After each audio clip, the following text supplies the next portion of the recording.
अधे मनीष अधे घोड़ा अधे घोड़ा अधे मनीष अधे घोड़ा अधे घोड़ा अधे मनीष अधे घोड़ा अधे घोड़ा अधे मनीष अधे घोड़ा अधे घोड़ा।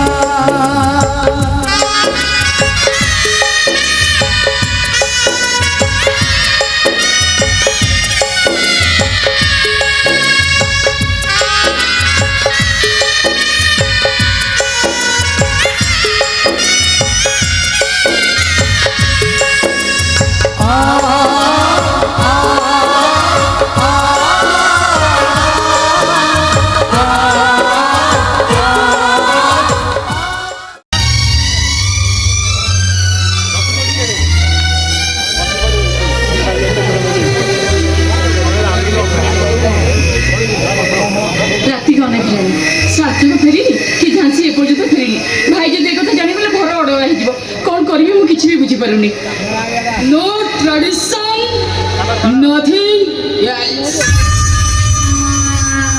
अभी ultra modern girl है, religion को ओस कोई बात नहीं। अरे वो जाने, अब वो जानते, enjoy करी, राती अधूरी, drinks करी, घर को खेलूँ।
कहवाक चाहूँगी कौन करी कहल मो पार्टी बसुनी आज तुम हूँ मो मैडम आ मुझे घर चाकराणी नो ट्रेडिशन नथिंग एल्स अच्छा ठीक ये कथाटा को जमती मन पकई आ जदि एथर भूल हुए ताले पिटे पिटे मत पिठी फटे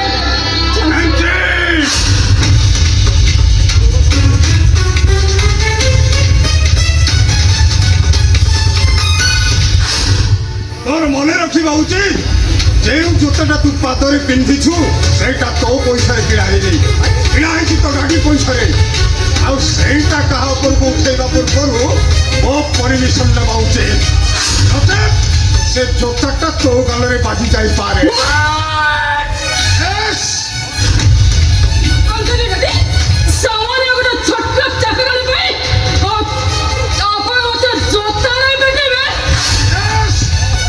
जापे जोतारे पिटिबा उचित कारण मद पी तू पट्टनायक वंशर मान इज्जत करदेवा बसचु आहा को भौल आसन देती तू चाकराणी बोली कही असम्मान कर सब करने को तोर साहस है केमी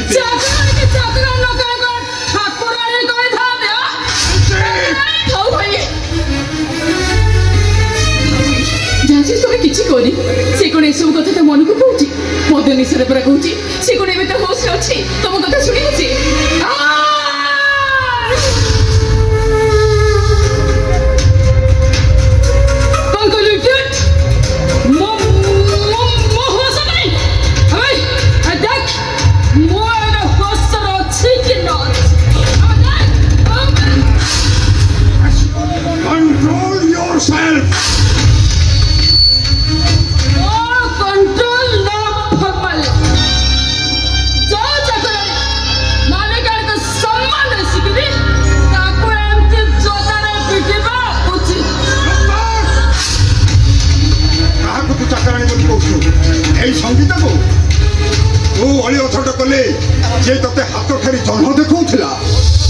ଦେହ ଖରାପ ହେଲେ ଯାହା ଆଖିକୁ ଦିନ ରାତି ନିଦ ଆସୁନଥିଲା ସେଇ ସଙ୍ଗୀତକୁ ତୁ ଚାକରଣୀ କରି ଜୋତାରେ ପିଟିବାକୁ ଯାଉଛୁ।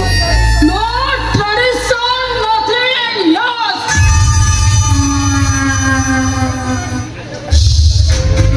अरे, से sentiment dialect ଟା ବନ୍ଦ କର। ସେ sentiment dialect ଟା ମୁଁ ଅନେକ ଶୁଣିଛି। ତାକୁ ମତେ ଶୁଣାଇବା ଜମା ବି ଦରକାର ନାହିଁ। ଦରକାର ଅଛି ମ୍ୟାଡାମ, ଦରକାର ଅଛି।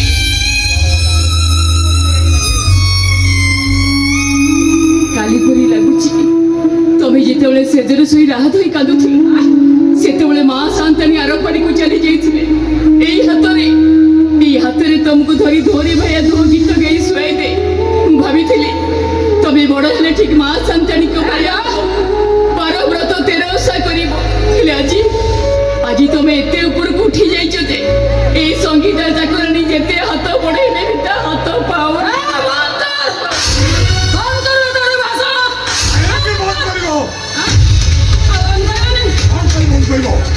ତୁ କଣ ଓଡ଼ିଆ ଘରର ଝିଅ ନୁହଁ? ପାଦରେ ଅଳତା ହାତରେ ଶଙ୍ଖା ମଥାରେ ସିନ୍ଦୁର ଦେଇ ସବାରି ଚଢି ଶାଶୁ ଘର ଯିବା ପାଇଁ ତୁ କଣ ସ୍ୱପ୍ନ ଦେଖୁନୁ? No tradition, nothing, yes.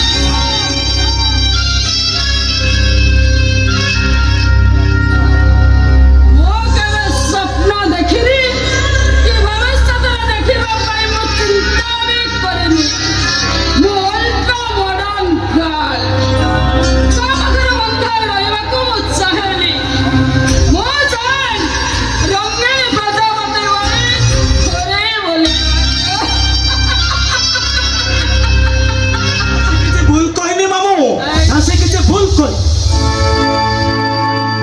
ଆସି ଯାହା କହିଛି ଏକଦମ ଠିକ କହିଛି। ଆରେ ମୁଁ ତ କହିବି ଚାଷୀ ଏମିତି ବାହାରକୁ ମଦ ପିଇବା ଯିବା ଅପେକ୍ଷା ଏ ଘରଟାକୁ ଯଦି ଗୋଟେ ବିୟର ବାର୍ ସଜେଇ ଦିଅନ୍ତା ନା ତାହେଲେ ଭଲ ହୁଅନ୍ତା। ତମମାନେ ତା ପାଇଁ ଆଉ ଟେନସନ ହୁଅନ୍ତନି କି ସେଇ ଏମିତି ଟେନସନ ଆଉ ହେଇଥାନ୍ତା। ହଁ ସାର୍ଥକ ରାଗେ ନା लो ଝାନ୍ସୀ, ଜମା ରାଗେ ନା। କଥା କଥାକେ ରାଗିଲେ ଅଯୋଧ୍ୟା ମୁଣ୍ଡ ଟେନସନ ହବ, ତାପରେ ଦେହ ଖରାପ ହବ।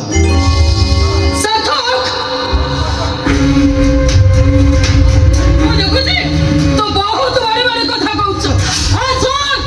ତୁ ଜାଣିଛ ଏ ଘରେ ତ ଜାଣିଥିଲ ଝାନ୍ସୀ, ଏ ଘରେ ମୋ ଔକାତ କଣ ମୁଁ ସବୁ ଜାଣିଛି। ତାପରେ ବି ମୁଁ ହଉଛି ଏ ଚାକରାଣୀର ପୁଅ। ମୋ ହେତୁ ପାଇବା ପଡୁଛୁ ଆକୁ ମୋ ମାମୁଁ ଆଉ ତୋତେ ମୋ ଭଉଣୀ ବୋଲି ମୁଁ ମାନି ନେଇଛି। ଏ ଝାନ୍ସୀ ମୋ ସାନ ପୁଅ କଥା ମାନି ତୁ ମଦ ପିଇବା ଛାଡ଼ି ଦେ।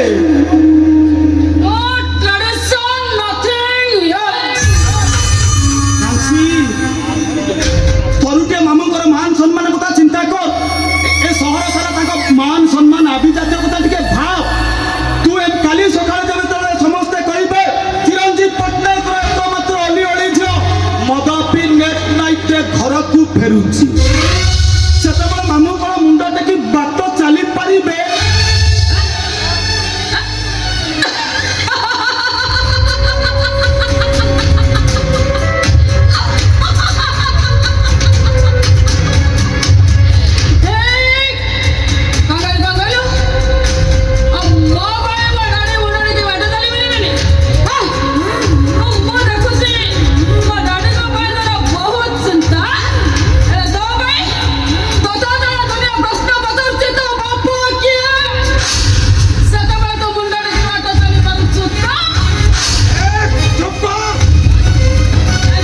এই পদ কটু কথা ସେମାନଙ୍କ ମନରେ କେତେ ଯେ ଆଘାତ ସୃଷ୍ଟି କରିବ ତୁ ସେ କଥା ଚିନ୍ତା କରିପାରୁଛୁ?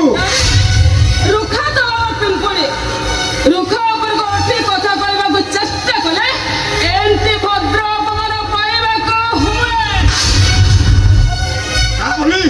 ତା ବୋଲି ତୁ ତାର ଜନ୍ମଗତ ପରିଚୟ ଉପରେ ଆଙ୍ଗୁଠି ଉଠାଇବୁ? ମୁଁ ସମାଜର ସମସ୍ତେ ପଚାରୁଛନ୍ତି ସାର୍ଥକ ପାଇକି ତୋ ବାପା କିଏ? ତୋ ବାପା କିଏ? ତୋ ବାପା କିଏ? No tradition, nothing, yes. ମୁଁ ବେଶ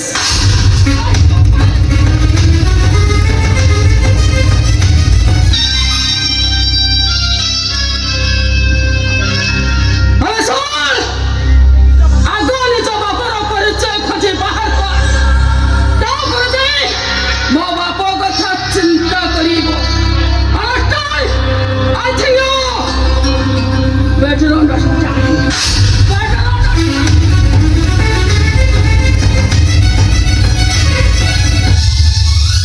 ନିହାତି ବାଜେ ଝିଅଟା ମଦ ପିଇଲେ ଇନ୍ଦ୍ରଚନ୍ଦ୍ର ମାନୁନି। ଛି! ଏ ସଙ୍ଗୀତା, ଝାନ୍ସୀ କଥାକୁ ଭାବି ତୁ ମନ ଦୁଃଖ କରିବୁନି ପ୍ଲିଜ। ନାଇଁ ଭାଇ, ମନ ଦୁଃଖ କାହିଁକି କରିବ? এই কথাটা ମୋ ପାଇଁ ନୂଆ ନୁହଁ ଭାଇ। এই କଥା ଶୁଣି ଶୁଣି ମୋ ଦେହ ଶୁଆ ହେଇଗଲାଣି ଭାଇ। ଦେଖ ସଙ୍ଗୀତା, ମା ବଦଳରେ ତୁ ହଉଛୁ ତାର ମା।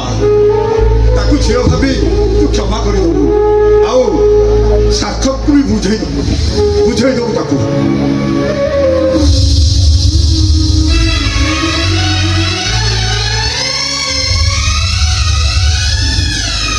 ସାର୍ଥକ, ଚାଲ ଭାଇ। ଆଉ ମୋ ବାପା କିଏ? କଣ ମୋ ପରିଚୟ? ସାର୍ଥକ, ହଁ ସାତକ ପଚାରୁଛି ନା ଭାଉ, ସାତକ ପଚାରୁଛି। ସ୍ୱାମୀ ଥିବା ସଦବା ସ୍ତ୍ରୀ ହାତରେ ଶଙ୍ଖା ଆଉ ମତରେ ଗର୍ବର ସିନ୍ଦୁର ଲାଗିଥାଏ। ହେଲେ ସ୍ୱାମୀ ନଥିବା ସ୍ତ୍ରୀ ଏସବୁ ପିନ୍ଧି ପାରିବ କେମିତି ନା ଭାଉ, କେମିତି? ସାର୍ଥକ, ସଦବା ବିଧବା ଭିତରୁ ତୋର କୋଉ ପରିଚୟଟା ଲୋ ବୋଉ? ମୁଁ ଜାଣିଛି ଲୋ ବୋଉ, ତା ପାଖରେ ତୋର କୌଣସି ଉତ୍ତର ନାହିଁ। ସେଥିପାଇଁ ସମସ୍ତେ ମତେ କହୁଛନ୍ତି ମୁଁ ଗୋଟାଏ ଚାର ନାଇଁ ସାର୍ଥକ ନାଇଁ। ଆରେ ତୁ ଯାର ଯୋ ନୁହେଁ। ତାହେଲେ ମୁଁ କଣ, ତୁ କହୁନ? କଣ ମୋ ପରିଚୟ? କିଏ ମୋ ବାପା? ଝାନ୍ସୀ କଣ କହିଗଲା କିଛି ଶୁଣି ପାରିଲୁନି? ରାସ୍ତାରେ ଗଲାବେଳେ ଲୋକମାନେ ମତେ ଯେତେବେଳେ ଆଙ୍ଗୁଳି ଉଠେଇ ଟାହି ଟପରା କରି କହୁଛନ୍ତି ଏ ସାର୍ଥକ ପାଇଥିଲା ଗୋଟେ ଚରିତ୍ର ଉପରେ ଆଙ୍ଗୁଳି ଉଠାଉଛନ୍ତି। ମୁଁ ସହିବି କେମିତି ଲୋ ବୋଉ? रे तुम्हारे तू कर तो माँ को विश्वास करो नो। ମୁଁ ନୁହେଁ ଲୋ ବୋଉ। ଝାନ୍ସୀ ଭଳି ଏମିତି କେତେ ଲୋକ ତୋତେ ବିଶ୍ୱାସ କରୁନାହାନ୍ତି। ସେମାନଙ୍କ ବିଶ୍ୱାସ ଉପରେ ମୂଳ ଦୁଆ ଉପରେ ପାଦ ରଖି ମୁଁ ଦୁନିଆ ଦାଣ୍ଡରେ ଚାଲିବାକୁ ଚାହେଁ ଲୋ ବୋଉ। ତୁ ବୁଝୁନୁ କାହିଁକି? ମୁଁ ଆଗକୁ ବଢିବି ବୋଉ, ମୁଁ ଆଗକୁ ବଢିବି। ହେଲେ ପାରୁନି ଲୋ ବୋଉ, ମୁଁ ପାରୁନି। ତୁ କହ କେମିତି ଗୋଟାଏ ଚାପା ସ୍ୱର ନେଇ ଏମିତି ମୁଁ ଦୁନିଆ ଦାଣ୍ଡରେ ଚାଲିବି?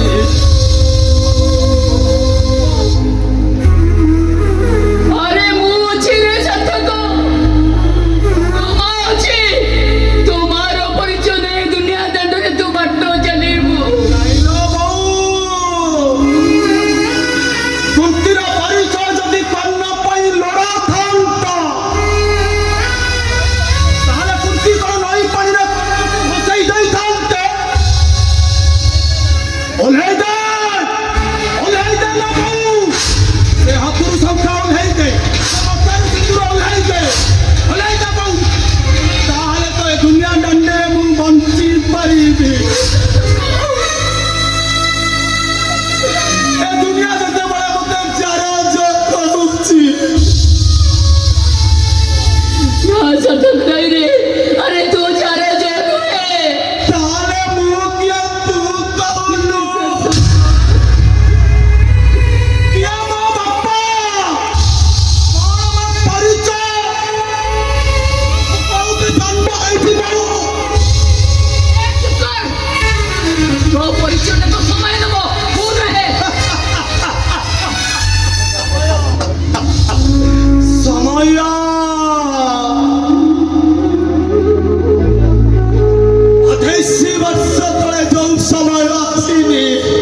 ଜନ୍ମଦିନରେ ମୁଁ ମୋ ବାପାକୁ ଦେଖିବାକୁ ଚାହେଁ ଲୋ ବୋଉ।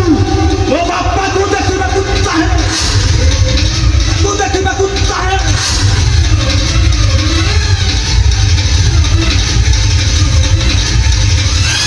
अरे सार्थक काहेकि एमती जीव धरुଛୁ କହିଲୁ? अरे तोते आगुरु କହିଥିଲି ଏବେ ବି କହୁଛି। अरे तू बड़ बापा नुह तोर बापा ଅଛନ୍ତି रे। अरे तो बापा ଅଛନ୍ତି।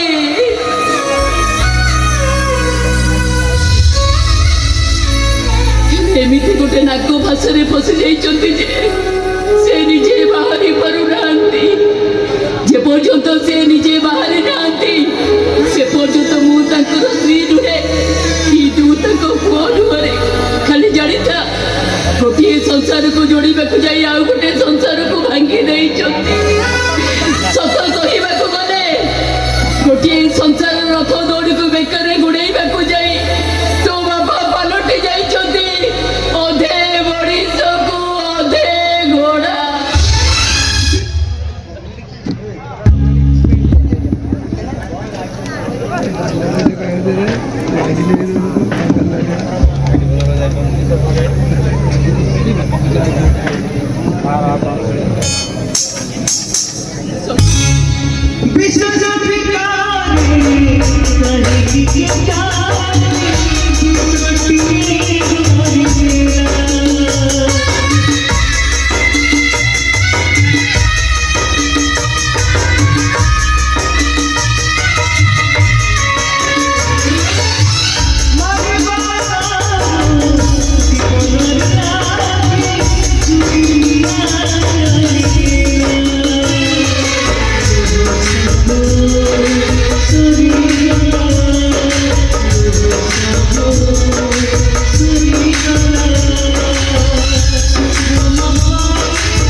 କାନ୍ଦୁଛ କାହିଁକି? ତମେ ତ ହସିବା କଥା। अरे बैशाख तुम मद पीछू ପିଇଛି ବୋଲି କଣ ମହାଭାରତ ଅଶୁଦ୍ଧି ହେଇଗଲା? अरे बाबा से मद गुड़ाक तू जमा पीना रे। से मद पीले मनीष अमनीष पालटी जाए रे। अमनीष पालटी जाए। ଏ ଚୁପ୍! ଏ ବୈଶାଖ ଦାସ ଯଦି ମଦ ପିଉଥାଏ କେବଳ ତମରି ପାଇଁ। ହଁ ତମରି ପାଇଁ। ମଣିଷ ଭଳିଆ ମାପ କାଟିଲେ ନିଜକୁ କେବେ ମାପିଛ? କେବେ ଜାଣିବାକୁ ଚେଷ୍ଟା କରିଛ ତମ ଅସଲ ପରିଚୟ କଣ? ଯଦି ଭୁଲି ଯାଇଛ ମୁଁ ମନେ ପକେଇ ଦଉଛି ଶୁଣ। ତମେ ନିଜ ସ୍ୱାର୍ଥ ପାଇଁ ମୋ ବାପାଙ୍କୁ ମାରି ମୋ ମାଆକୁ ଦ୍ୱିତୀୟ ବିବାହ କରିଥିଲି। ଆଉ ଏ ସାଇ ଲୋକଙ୍କ ଟାଣି ତାପରେ ସହି ନ ପାରି ଶେଷରେ ମୋ ବାହାଟା ରସି ଲଗେଇ ଆତ୍ମହତ୍ୟା କରି। ଆଉ ସେଇ ଦିନ ତୁମେ ବୈଶାଖ ମଣିଷରୁ ପଶୁ ପାଲଟି ଯାଇଛି। ପଶୁ ତମେ ହଉଛ ଗୋଟେ ସ୍ୱାର୍ଥଲୋଭୀ ସୈତାନ।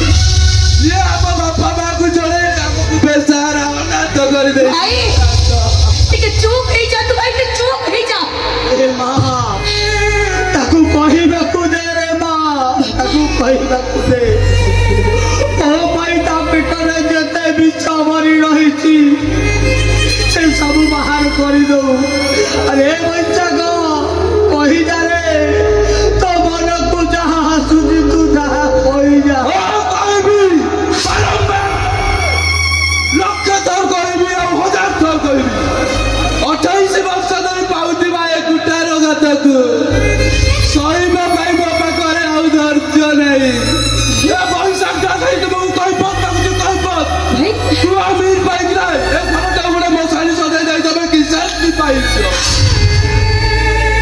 ଶାନ୍ତି ନୁହଁ ରେ ବୈଶାଖ ଶାନ୍ତି ନୁହଁ ଅବଶ୍ୟ ଦୁନିଆରେ ପଡି ମୁଁ ଏଠି ଖାଲି ଛଟପଟ ହଉଛି ମିଛ କହୁଛ ତମେ ମିଛ କହୁଛ ପୂର୍ଣ୍ଣିମାର ଜହ୍ନକୁ ବାଦଲ ଢାଙ୍କି ଦେଲେ ଜହ୍ନ ଜୁଟେନି ବାପା ବରଂ ବାଟୋଇ ଜୁଟି ରକ୍ତାକ୍ତ ହୁଏ ତମ ଭୁଲ ପାଇଁ ତମେ ଜୁଟୁନ ଜୁଟୁଛୁ ଆମେ ଜଳୁଛୁ ଆମେ ଭାଇ ଭଉଣୀ ଭାଇ ତାହା କ'ଣ କହୁଛ ତୁ କ'ଣ କଥା ବୁଝିପାରୁଛୁ ତ ଯୋଉ ମଣିଷ ଜୀବନ ସାରା କେବଳ ଆମ ଦି ଜଣକୁ ମଣିଷ କରିବା ପାଇଁ ନିଜ ରକ୍ତକୁ ଯେ ପାଣି କରି ଦେଇଛନ୍ତି ତୁ ଆଜି ସେଇ ମଣିଷ କେମିତି କ'ଣ କଥା କହିପାରୁଛୁ ହଁ କହିବି ବାରମ୍ବାର କହିବି 1000 ଥର ଭାଇ ରାସ୍ତା କଡ଼ର ସପ୍ତ ଫେରିକୁ ଫୁଲ କୁଣ୍ଡରେ ସଜାଇ ରଖିଲେ ତାକୁ କେବେ ଗୋଲାପ କୁହାଯିବନି ଲୋ ଶ୍ରାବଣୀ ପୋଖରୀ ଦୁଟର ଘୋଡ଼ ଘଂସା ପଥରକୁ ଠାକୁର ରୂପ ଦେଲେ ତାକୁ କେବେ ଧୂପ ଦୀପ ଦିଆଯିବନି ଲୋ ଶ୍ରାବଣୀ ତାମାନେ ତୁ କହୁଛୁ ଇଏ ହଉଛନ୍ତି ସେ ରାସ୍ତା କଡ଼ ସପ୍ତ ଫେରି ପୋଖରୀ ଦୁଟର ଘୋଡ଼ ଘଂସା ପଥର ঠিক କହିଛୁ ରେ ବୈଶାଖ ଠିକ କହିଛୁ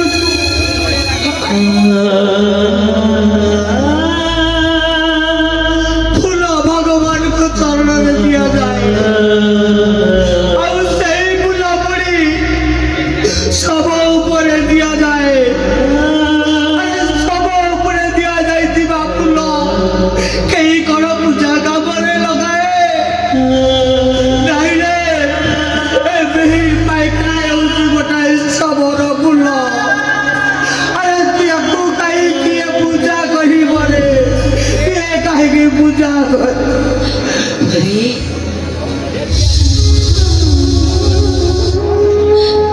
ମୁଁ ଜାଣେ ଭାଇ ଏଠି ମନ୍ଦିର ବଢ଼ିବା ଲୋକଠାରୁ ମନ୍ଦିର ଭାଙ୍ଗୁଥିବା ଲୋକଗୁଡ଼ାଙ୍କୁ ବେଶୀ ମନ ରଖାଯାଏ କାହିଁକି ଜାଣିଛ କାହିଁକି ନା ଏଇଟା ହେଉଛି କଳି ଯୁଗ ଠିକ୍ ସେମିତି ତତେ ମୋ ହାତ ଯୋଡ଼ି ନେହୁରା କରୁଛି ଲୋ ଭାଇ ଭୁଲି ଯାଆନ୍ତୁ ସବୁ ପଛ କଥା ଗୁଡ଼ାକ ଭୁଲି ଯା ଆଜି ଖାଲି କରିଦେନି ଭାଇ ଏ ସମୟ ବି ବଦଳିଯିବ ଯୋଉ ମଣିଷ ଆମକୁ ନିଜ ଛୁଆ ପରି ପାଳିଛନ୍ତି ପାଳି ପୋଷି ମଣିଷ କରିଛନ୍ତି ସିଏ ହିଁ ଆମ ବାପା ଭାଇ ସିଏ ହିଁ ଆମ ବାପା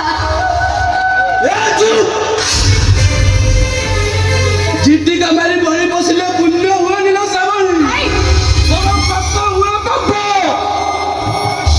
ତୋତେ ମୁଁ 1000 ଥର ମନା କରିଛି ଏ ଲୋକଟାକୁ ତୁ ବାପା ବୋଲି ଡାକେନି ଇଏ ଆମ ବାପା ନୁହଁ ଇଏ ଆମ ଶତ୍ରୁ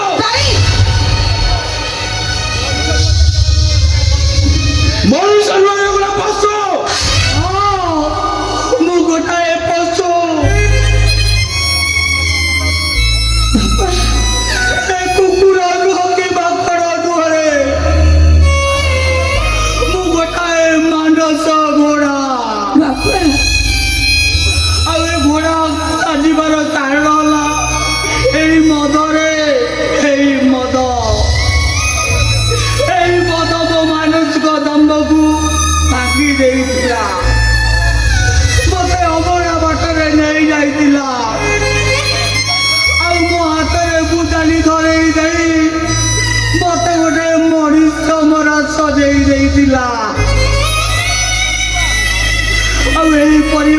କରିଥିବା ସେହି ଗୋଟାଏ ଭୁଲ, ସେଇ ଗୋଟାଏ ଭୁଲ ଋଣ ସୁଝିବାକୁ ଯାଇ ମୋ ପରିବାର ପାଇଁ ମୁଁ ଗୋଟାଏ ପରେ ଗୋଟାଏ ପାପ କରି ଚାଲିଛି। এই ପରିବାରକୁ ରଖିବାକୁ ଯାଇ ମୁଁ ମୋ ପରିବାରକୁ ଅଣଦେଖା କରିଦେଇଛି।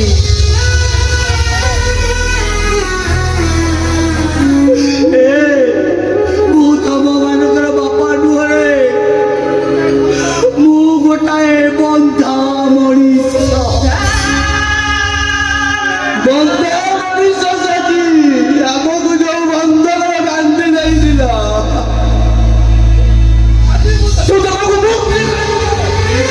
ଭାଇ କିନ୍ତୁ କେମିତି? ବର୍ତ୍ତମାନ ଆମେ ବଡ଼ ହେଇଗଲେଣି, ଏଣିକି ନଳ ଅନ୍ତରର ଆମକୁ ଆବଶ୍ୟକତା ନାହିଁ। ସେଥିପାଇଁ ମୁଁ ଚାହେଁ ଆଜି ଏଇ ମୁହୂର୍ତ୍ତରେ ନଳ ଅନ୍ତର ଘର ଛାଡ଼ି ଚାଲିଯାଉ। ଭାଇ ବୁଝିପାରୁଛୁ କଣ କହୁଛୁ ତୁ? ତୁ ଗୋଟେ ପାଗଳ ହେଇଯାଇଛୁ। ହଁ ମୁଁ ପାଗଳ ହେଇଯାଇଛି, ପାଗଳ। ଏ ସଂସାରର ଘରକୁ ପିଇ ପିଇ ମୁଁ ଗୋଟେ ବଦ୍ଧ ପାଗଳ ହେଇଯାଇଛି। ସେଥିପାଇଁ ମୁଁ ଚାହେଁ ଆଜି ଏଇ ମୁହୂର୍ତ୍ତରେ ନଳ ଅନ୍ତର ଘର ଛାଡ଼ି ଚାଲିଯାଉ। ନାଇଁ ବୈଶାଖ, ତୁ ମତେ ଘରୁ ବାହାର କରିଦେଲା। ଆରେ ତୁ ଏ ଘରୁ ବାହାର କରିଦେଲେ ମୁଁ କୁଆଡ଼େ ଯିବି ରେ? ତମ ଦିଟାକୁ ଛାଡ଼ି ମୁଁ କେମିତି ବଞ୍ଚିବି ରେ? କେମିତି ବଞ୍ଚିବି? ଆରେ ବୈଶାଖ, ମୋ କଥା ଥରେ ଶୁଣ ରେ ବାବା। କିଛି ଶୁଣିବି ବା, ତମେ ଆଜି ନିଶ୍ଚୟ କହିଯିବ। ଭାଇ ଏ ବର୍ଷର ବାପା ଏ ଘରୁ ବାହାର କରିଦେଲା ପରେ ସେ ଯିବେ କୋଉଠିକି? ସେ କୁଆଡ଼େ ଯିବ, କଣ କରିବ, ସେ କଥା ସାଥି ମାନେ ସେ ନିଜେ ଚିନ୍ତା କରିବେ, ମାନେ ତା ଭିତରେ ଆମେ ଚିନ୍ତା କରିବା ଦରକାର ନାହିଁ। ନା ଦରକାର ନାହିଁ। ଦରକାର ଅଛି ଭାଇ। ଆଉ ତୁ ବି ମୋ କଥାକୁ ଭଲ ଭାବରେ ଶୁଣି ଆ। ଯଦି ବାପା ବର୍ତ୍ତମାନ ଘର ଛାଡ଼ି ଯିବେ ତାହେଲେ ସେଠୁ ଏକା ଯିବେନି, ତାଙ୍କ ସହିତ ମୁଁ ବି ଯିବି। କଣ କହିଲି ଲୋ ଶ୍ୟାମଣୀ, ତୋ ଭାଇ ଅପେକ୍ଷା ଏ ବାହାର ଲୋକଟା ତୋ ପାଇଁ ଏତେ ବଡ଼ ହଁ, ବଡ଼। ମୋ ବାପା ମୋ ପାଇଁ ସବୁ କିଛି, ତୋଠୁ ବି ସେ ମୋ ପାଇଁ ବଡ଼। ହେଲେ ମନେ ରଖ ଭାଇ, ମୁଁ ତତେ କ୍ଲିୟର କହିଦଉଛି, ବାପାକୁ ମୋ ପାଖରୁ ମୁଁ କୁଆଡ଼େ ବି ଦୂରେଇ ଦେବିନି ମୁଁ। ଅଳ୍ପ ଦୂରାଇବୁ ତୁ, ଅଳ୍ପ ଦୂରାଇବୁ। ତା ନହେଲେ ଦୌଡ଼ ପିଟି ପିଟି ତତେ ମାରିଦେବେ। ଆଗ ଶୁଣ, ଯୋଉ ପର୍ଯ୍ୟନ୍ତ ତୁ ଏ ଘର ଛାଡ଼ି ଯିବାକୁ ରାଜି ରହିଛୁ ସେଇ ପର୍ଯ୍ୟନ୍ତ ତୁ ତାକୁ ବେଲ୍ଟରେ ପିଟିବୁ। ଭାଇ ପିଟିବେ, ପିଟିବେ।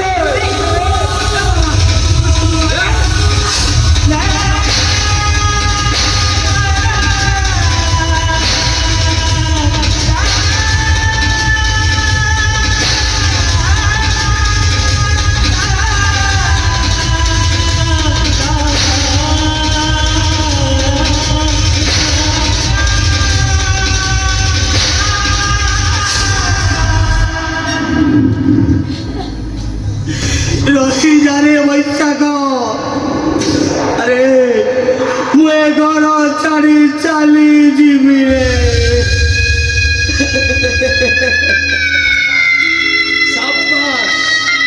ବଡ଼ ଲୋକମାନେ ଠିକ କଥା କହିଥିଲେ।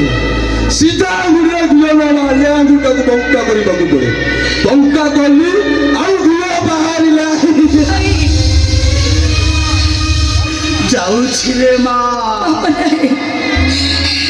ছোট বাটইটা বাট চালু চালু থকি পড়ি এ গছ মূল ছাইরে ଟିକେ বিশ্রাମ ନେବ ବୋଲି ଭାବିଥିଲା।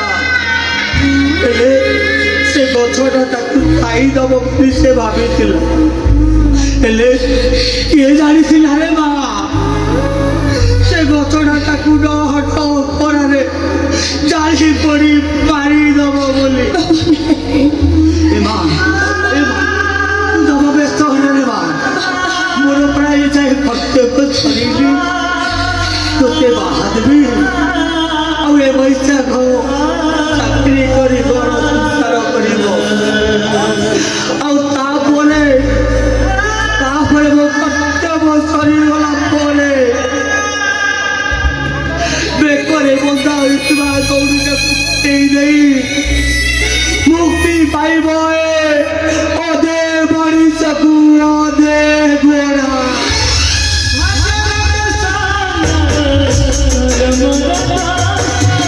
কি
ଯା ସକାଳୁ ଯାଇ ହେଲାନି ହେଲେ ଜଣେ ଗରାଖର ବି ଦେଖା ନାଇଁ ଲୋ ମା ମୋର କୋଉଠି କିଛି କାମ ଅଛି ନା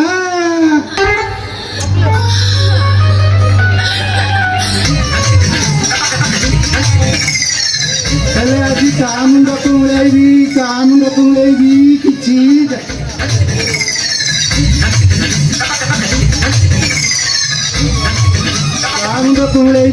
କାମୁଣ୍ଡ କୁଣ୍ଡେଇବି हे बाबा देशरे हे माँ दक्षिण काली हे माँ राणा देई वो गुजरन न मिठे देलो ना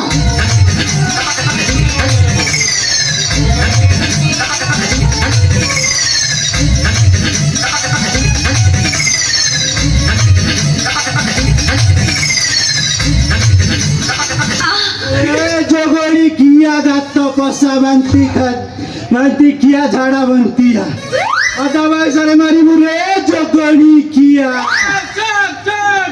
ଦେଖିବୁ ଏଇଠି ନାଦିବି ଏଇ ଛକ ଉପରେ ନାଦିବି ଆଉ ଶଳା ମୋର କଣ କରିବ कौन है नाचिबू ହଁ ନାଦିବି चार छक ऊपर नादिबू ହଁ ନାଦିବି एमती नादिला वाला ଦେଖିବୁ ନାଦିବି କାଇଁ ନାଚ ଦେଖି ନାଦିବି। ଯଦି ଠିକ ଦରଜା ପୁଅ ହେଇଥିବୁ ତାହେଲେ ନାଦିକି ଦେଖା ନାଦିବି ତ ନାଦିବି ହେଇ ନାଦିବି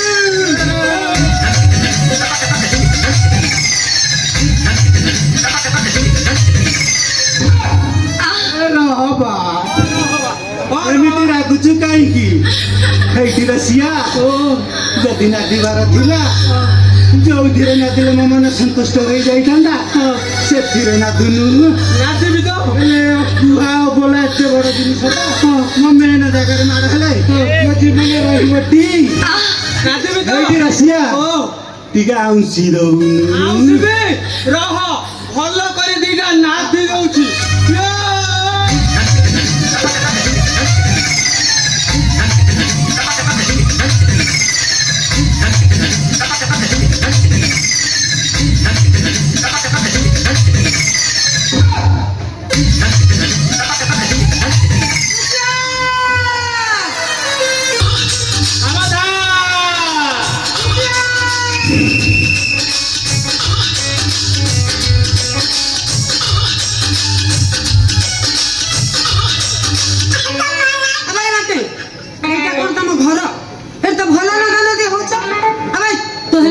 हेलमेट घरे ଗାଡ଼ିଟାକୁ ଘର ଥୋଇ ଦେଇଗଲନି ମୋ ଗାଡି ମୋ ମୁଣ୍ଡରେ ଯଦି ମୁଁ ହେଲମେଟ ନ ପିନ୍ଧିଲି ଆଙ୍କର ବିନ୍ଧୁଛି କାହିଁକି ହୋ ନାହିଁ ତମର ତୁ ଜାଣିନୁ କି ମାକେ ହେଲମେଟ ପିନ୍ଧି ଗାଡି ଚଲେଇଲେ ଆକ୍ସିଡେଣ୍ଟ ହେଲେ ବଞ୍ଚି ଯିବୁ ରେ ମୁଁ ମରିଗଲେ ତମର କଣ ଯାଉଛି ନାଇଁ ନାଇଁ ମୁଁ ମରିଗଲେ ତମେ କଣ ବିଧବା ହବ କି ନା ଏ ପଡା କଥା ଗୁଡାକ କାହିଁ ତୁଣ୍ଡରେ ଧରୁଛ ତମେ ମରିଗଲେ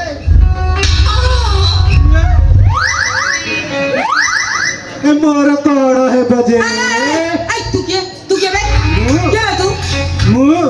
ମୁଁ ତାଙ୍କ ପ୍ରେମିକା ଏବେ ହେଲି ତାଙ୍କର ମୋଠି ବାଜିଲା ପରେ ମୋର ଯୋଉ ପ୍ରକାର ସଲ ହେଲା ମୁଁ ଭାବିନେଲି ସିଏ ମୋ ପାଇଁ ଏକଦମ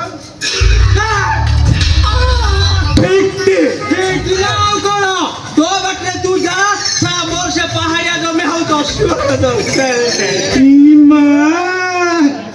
ଏ ନାଇଁ କହୁଥିଲ ନା দিব ଏ ନାଇଁ କହୁଛ ନାଇଁ ହେଇଠି ରସିଆ ଆସୁନ ଏ ଆସୁନ ଥରେ ମଜା ଚଖେଇ ଦେଲେ ଆଉ ଥରେ ମିଶିଲେ କହିବ 10 ଥର ଚଷିବି ଏଇଠି ହଲାଲି ଏଇ ପୋଲିସ କିରା ଦେଖିଛୁ ନା ଏଇଥିରେ ନାଦି ଦେବି ଇମା ଏତେ ବଡ ମୁଁ ଜମା संभाली पारिबिनी लो बा हेटी आरटा रेना दुन এই দিদিয়া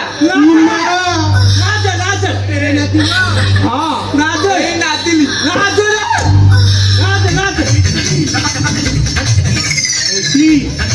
এইটি এতে লোক ভাল ভাল করি যাইছন্তি মতে ভারি শরম লাগিছি চালু ন থানা ভিতরକୁ ଯିବା ঠান্ডা ভিতরে বুঝবা নাই ইমা আমার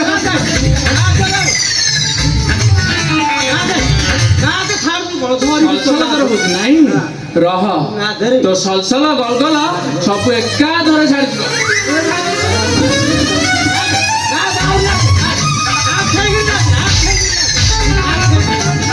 বাড়ি পসা রই জড়া আগে সারা মারিবু রে জগনি কিয়া তোমার পরে তবে রে বুড়ি এ বুড়ি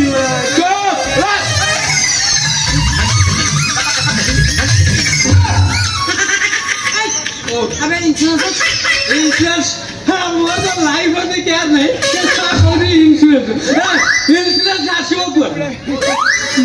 মোর আও ইন্স্যুরেন্স নাই মোর রাস্তা ছাড়ো মু এবে ଯିବି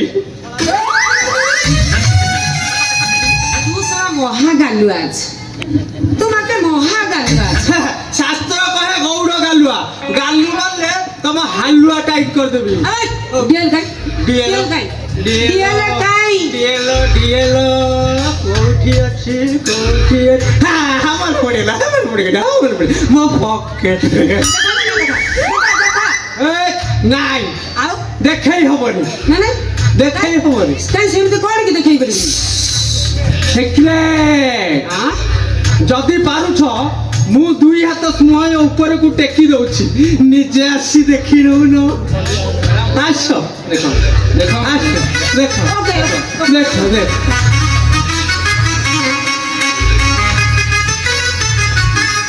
দেখুন জলদি দেখুন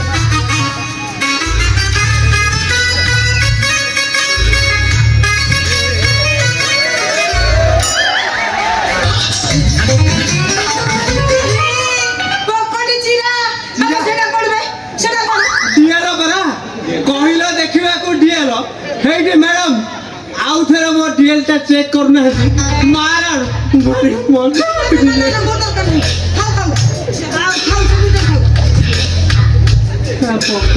খুরিয়া ଆଉ କ'ଣ ଥିବ ସେ କ'ଣ ଥିବ আরে পকড়ে খাও সে ନାଇଁ ରହିବନି ওদাকে বাহালে করিয়া খাও খাও ନାଇଁ ଦେଖା ଦେଖେଇବି ଦେଖା ତ ଯଦି ତମର ଡାଉଟ୍ ହଉଛି ତାହେଲେ ନିଜେ ହାତ ପୁରେଇ ଦେଖିବ না না না না ମ୍ୟାଡାମ ভিতরে খাও ନା ନା ନା ମ୍ୟାଡାମ ତାକୁ କୁହନ୍ତୁ ସିଏ ଏଇଠି କାଢି ଦେଖଉ না না সে ভিতরে খাও বাহারକୁ বাহালে ভাই অড়ুয়া হবো ନା ନା না ନା না না ମୋର କାହିଁ ଡାଉଟ୍ ହଉଛି ଯଦି ଡାଉଟ୍ ହଉଛି ଥରେ ପରା କହିଲି ପକେଟରେ ହାତ ପୁରେଇ ଦେଖେ ଆଉ ଥରେ ଦେଖିଲି। କହୁଛି না ପକେଟରେ না ହାତ ପୁରେଇ পানি আনো মো হাত ধইবি জলদি পানি আনো না ହାତ ଧୋଇବେ ହଁ କାହିଁ ডিএল টা পকেটে ରହି ରହି କ'ଣ ପଚି ଯାଇଛି ନା କ'ଣ আবে ହାତ ଗନ୍ଧ ହଉଛି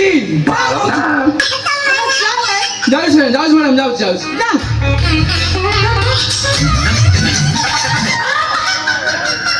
এইটি ମ୍ୟାଡାମ ଆଉ ଥରେ ମୋ ଡିଏଲ ଟା ଚେକ୍ କରୁନାହାନ୍ତି ହେଇଟି ମାରା ଭାରି ମଜା ଲାଗୁଛି ରେ মতে ভারি লাজ লাগুছি ୟାର ଏଥିରେ ଲାଜ କରିବାର କ'ଣ ଅଛି ଆସୁନାହାନ୍ତି ମୁଁ ଲାଜ ଛଡେଇ ଦେବି না নাই মতে সরম লাগুছি ସରମ ମାଡୁଛି ହେ ଏଥିରେ ସରମ କରିବାର କ'ଣ ଅଛି ଟି ଅଛି ଟି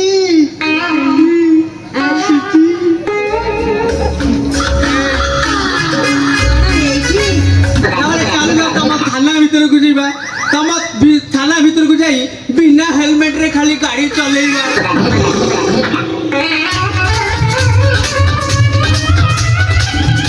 কাহি এইটি চালাও না ଚଲେଇବି ଚଲେଇବି ତ ହେ, ଚଲେଇ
ଭାବିବା କ'ଣ କି ମୁଁ ଆମର ମହାନ୍ତି ବାବୁ ଆସିବାର ଥିଲା ତ ଏତେବେଳେ ଯାଇ କାହିଁ ଆସିଲିନି ହଉ ଭାଇ ବେଶୀ ଭାଇ ଫେର ଗୀତ ଲଗାଉନା ଆମେ ଆଉ ଥରେ ନାଚିବୁ ହଉ ଭାଇ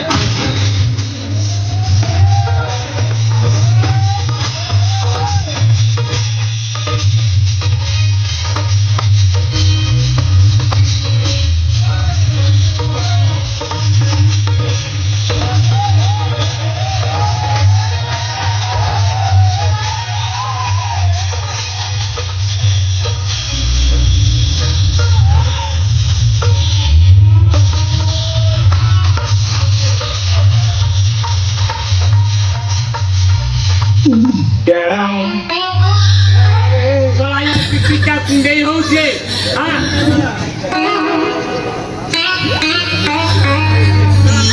ଚାପିକି ବୋଲିଛନ୍ତି ଟୋକାକୁ କୁଣ୍ଡେଇ ରାସ୍ତା ମଝିରେ ଠିଆ ହବ ଚାପିକି ଜାମ ହବ ହିଁ ହବ ଚଳାଇ ଯାଇକି କୁକୁରିଆ ପ୍ରେମ ଏ ରାସ୍ତା ଛାଡ଼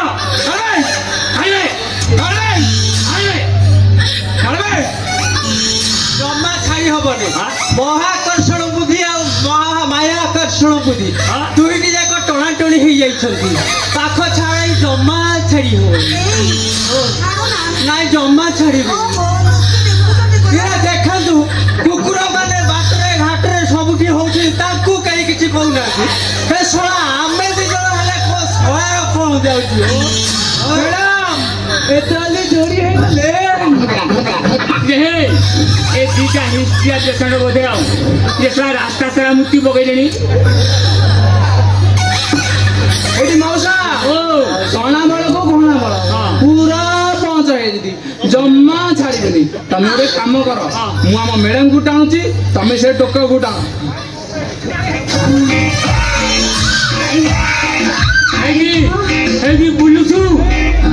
ହେଇକି ବୁଲୁଛୁ ମୁଁ ମ୍ୟାଡାମକୁ ଟାଣୁଛି ତୁ ତାକୁ ଟାଣ କାହିଁକି ନା ସେ ଟୋକାଟା ଟିକେ କାଠୁଆ ବଢି ତ ମତେ ଟିକେ ଭଲ ଲାଗେନି କଣ ମଉସା ଏ ବୟସରେ ବାଘ ଖୋଜୁଛ କିଛି ଅସୁବିଧା ନାହିଁ ମୁଁ ଯାହା କହୁଛି ସେୟାର କର ନହେଲେ ଥାନାରେ ପୁରୀ ଏମିତି ନାଦିବି ଗୋଟେ ଥରେ ବାଘ ଅବାଘ ସବୁ ସରିଯିବ ନାଇଁ ଟାଣିଦେ ଗୋଟେ କାମ କର ଟାଣ ଟାଣିନି ପାଟି କରନି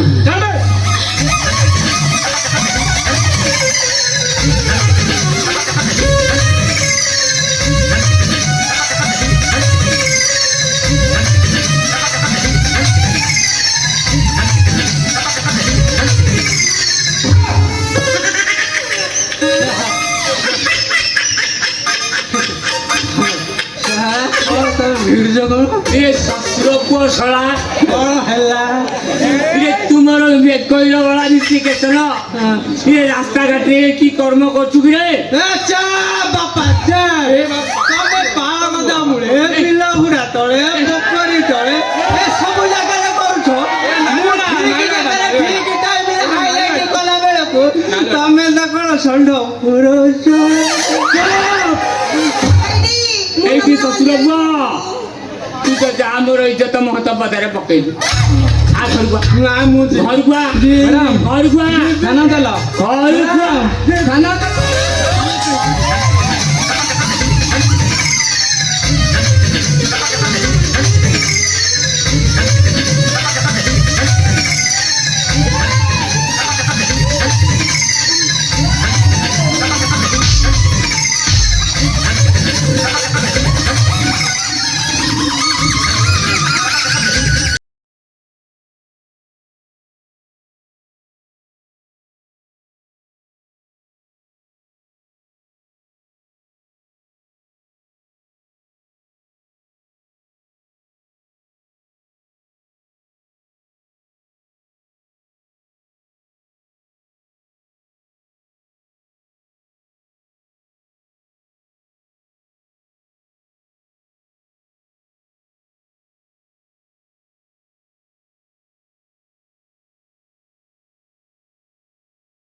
टिंगरी रोड रे मुक्तई आंसू तोळे गाव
मद खाइनी भी मूर्खामी मध्य करूनी सुस्थ मन मस्तिष्करे तोते जीवन मारिदेवा दीर्घ 5 घंटा धरी ए अंधारुआ रास्ता तो बाट को अनेई बसीचे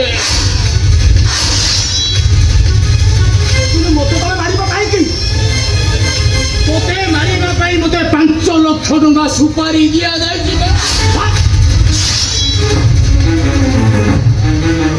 यस तू मरिबा पूर्व तो भूलटा तुझे सूचाई दौची शोर ए अंचल अप्रतिद्वंदी नेता शंकर धराल तो बंचीबार पसंद करूना तेणे तू मरिबा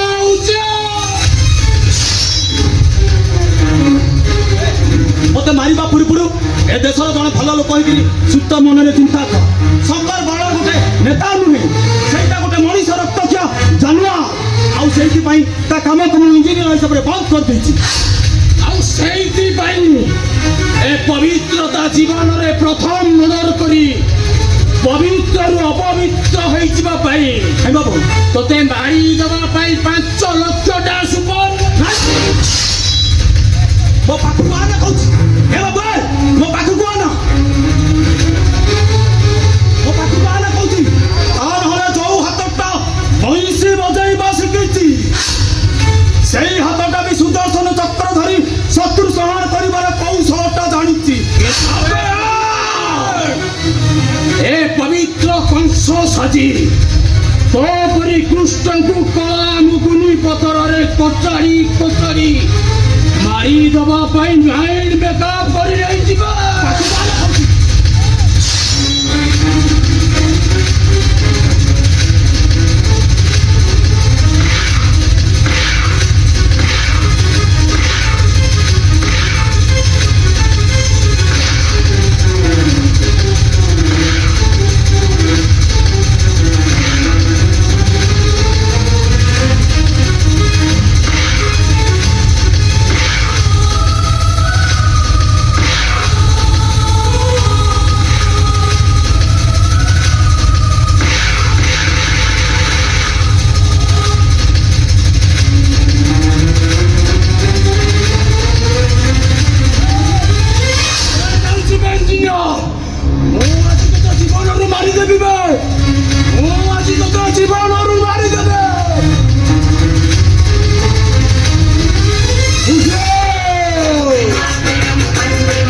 ବସି ମଣିଷ ମାରଣ କରିବା ପାଇଁ ବସିଛୁ। ଆରେ ଭଲ ଦଶା ଆସି ତ ଏଠାରୁ ପଳେଇ ଯା, ନହେଲେ ପାଗଳର ଶିକାର ହେବୁ ଶିକାର। ହରାମଜାଦା, ତୁ ମତେ ଅଟକାଇ ପାରିବୁନି। ଭଲରେ କହୁଛି ମୋ ରାସ୍ତା ଛାଡ଼ିଦେ, ମୋର ଟଙ୍କା ଦରକାର, ସେ ଇଞ୍ଜିନିୟର ଲାଶ ଦରକାର, ଲାଶ। ମୁଁ ତାକୁ କାଟି ଟିକ୍ ଟିକ୍ କରିଦେବି। ତୁ ସେ ଭୁଲ କରିପାରିବୁନୁ। ଆରେ ତୋର ଯଦି ଟଙ୍କା ରୋଜଗାର କରିବା ପାଇଁ ଚାହୁଁଛୁ ତାହେଲେ ଯା ରିକ୍ସା ଟାଣି ମେହନତ କରି କୁଲିଗିରି କରି ଟଙ୍କା ରୋଜଗାର କର। କିନ୍ତୁ ମନେ ରଖ, ମାନବିକତାକୁ ହରାଇ ହାତରେ ଭୁଜାଲି ଧରି ଗୁଣ୍ଡାଗିରି କରୁଥିବା ଲୋକକୁ ମଣିଷ କୁହାଯାଏନି, ତାକୁ ଗୋଟେ ଅମଣିଷ ପଶୁ ଗୁଣ୍ଡ ବଦମାସ କୁହାଯାଏ। ଏ ପବିତ୍ର ଗୋଟେ ଗୁଣ୍ଡା ବଦମାସ ଅମଣିଷ ପଶୁ।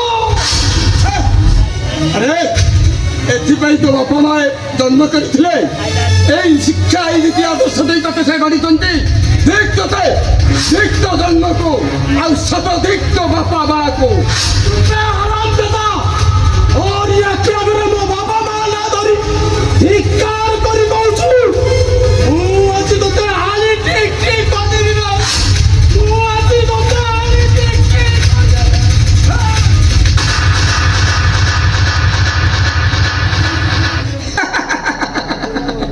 ଯିଏ ଗୋଡ଼ ଛେଚି ଦେଲେ ଭୁଜାଲି ଫୋପାଡ଼ି ଦେଇ ଚାଲି ଯାଉଛି, ସେ ପୁଣିଆ ନିଆଁକୁ ବଳାର କରିବ। ଆରେ ତୋ ମା ପାଖରୁ ତୁ କ୍ଷୀର ପିଇଛୁ, ଆରେ ତୋ ଦେହରେ ତାକତ ଅଛି।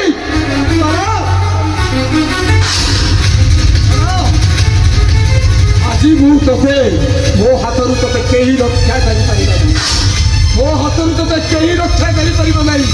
ଆଜି ମୁଁ ତୋ ବାପାର ନାଁ ହଜାଇ ଦେବି, ମୁଁ ତୋ ବାପାର ନାଁ ହଜାଇ ଦେବି।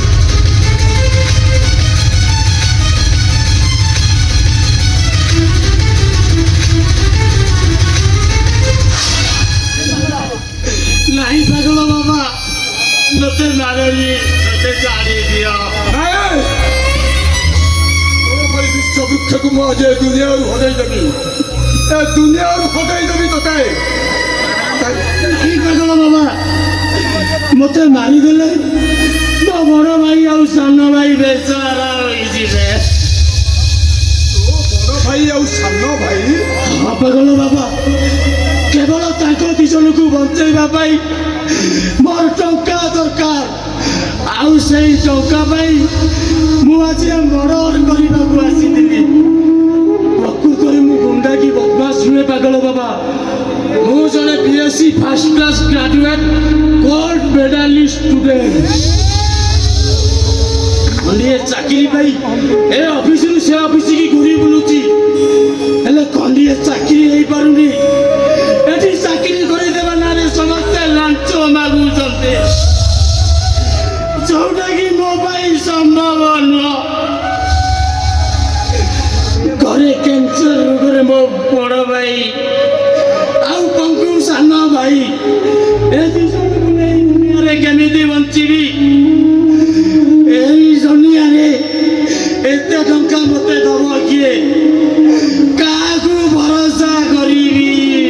अरे भगवान तू भरोसा कर, भगवान तू भरोसा कर, कहीं ना ये संसार को से ही सृष्टि कर से क्षणिक पाई क्या अंधकार काला कोठरी भीतर को ठेली दिखती तो आउ तापर गोटाए नूतन सकाळ सूर्योदय भी नहीं आसती।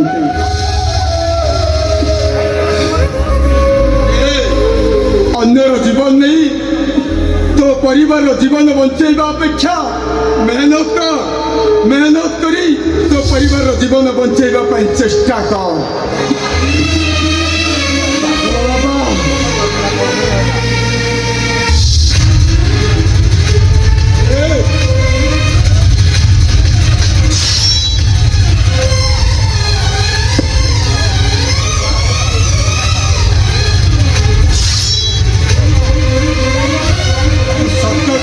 तोते आज छाड़देली। अरे जा जा जा तू हुशियार, जीवन केमी अबाटे पाद दे भूल करूनी। अरे जा चली जा।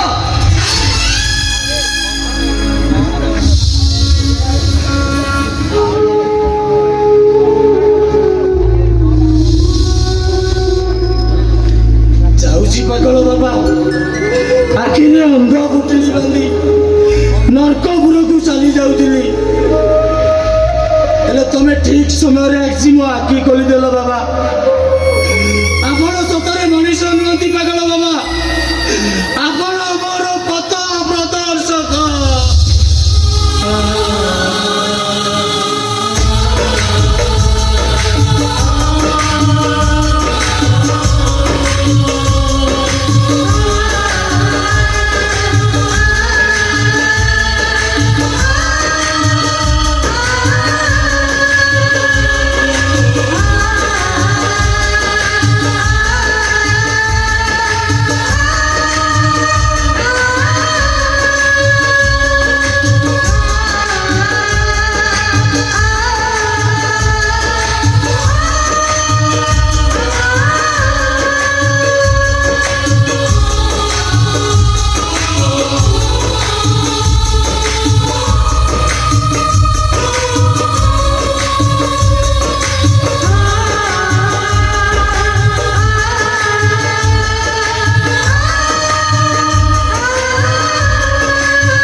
ଏ ଯନ୍ତ୍ରଣା ଆଉ ସହି ହଉନି।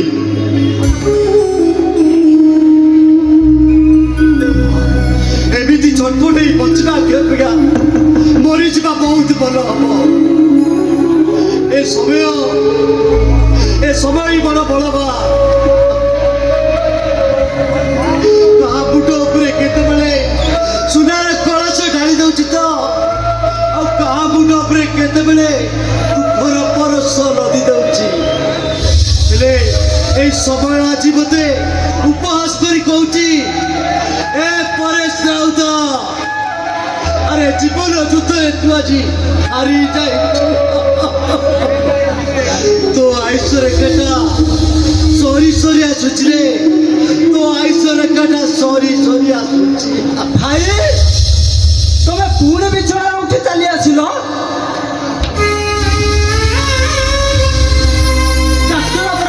বিশ্রাম নেବାକୁ କହିଛନ୍ତି?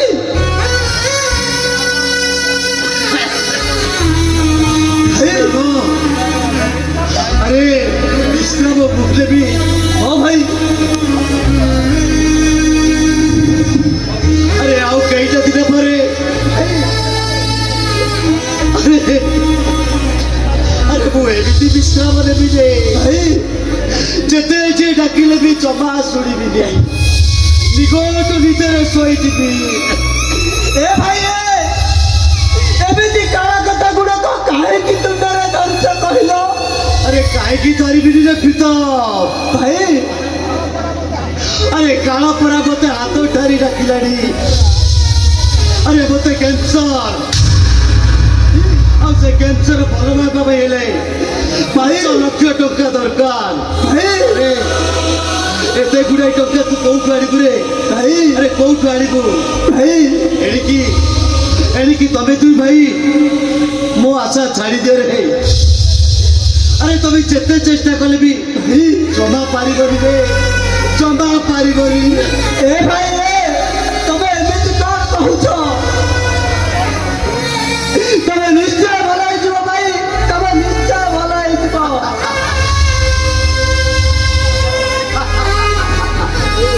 କଣ କହିଲୁ?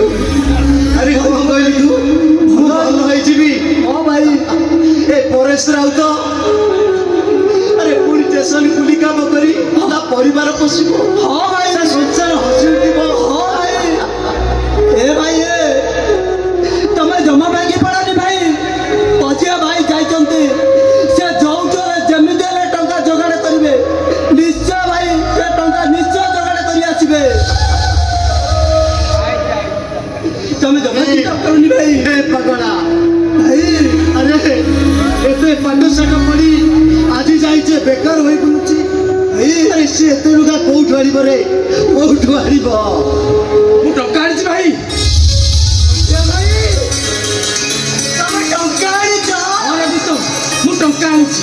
ମୁଁ ଗୋଟେ ନୂଆ ଚାକିରି ପାଇଯାଇଛି ଆଉ 8 ମାସ ବାବଦକୁ ଏଇ 50 50,000 ଟଙ୍କା ଆଣିଛି।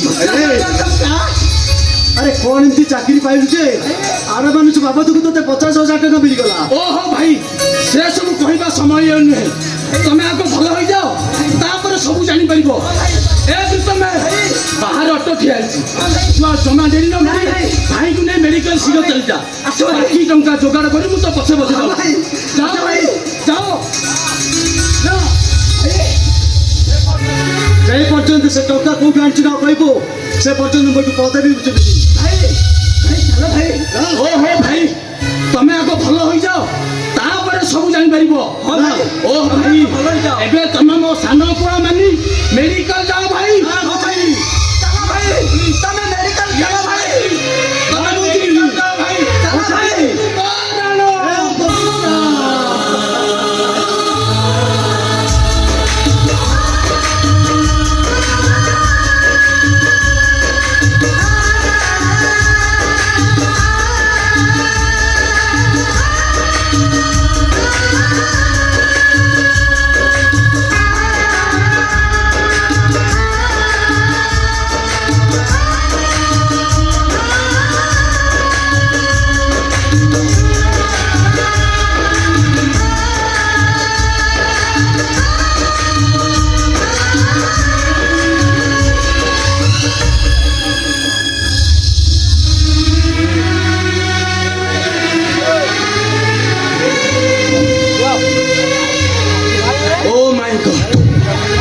ଅମଣା ବାଟରୁ ଆନମାସ ଆଣିଥିବା ଟଙ୍କା ତକ ଦେଇ ଭାଇଙ୍କୁ ସିନା ମେଡିକାଲ ପଠେଇଦେଲି, ହେଲେ ତାଙ୍କ ରୋଗ ଭଲ ହେବା ପାଇଁ ଆହୁରି ଅନେକ ଟଙ୍କା ଦରକାର।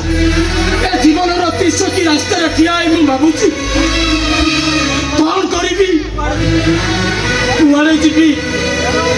ଖେଳ ପଡ଼ିଆକୁ, ଖେଳ ପଡ଼ିଆରେ ବଲ ଗଡ଼ିଲେ ଖେଳ ଜମେ, ଆଉ କଥା ଗଡ଼ିଲେ ମୁଣ୍ଡ ଗଡ଼େ ମୁଣ୍ଡ।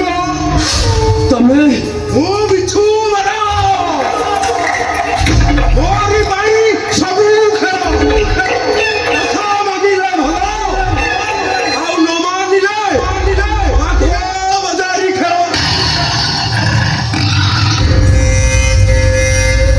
ତୁ ହାରାମଜାଦା ଆମ ସହିତ ବେଇମାନ କରିଛୁ। ଇଞ୍ଜିନର ସାର୍ଥକ ପାଇକିରାକୁ ମର୍ଡର କରିବା ପାଇଁ 50,000 ନେଇଛୁ ଭାଇ।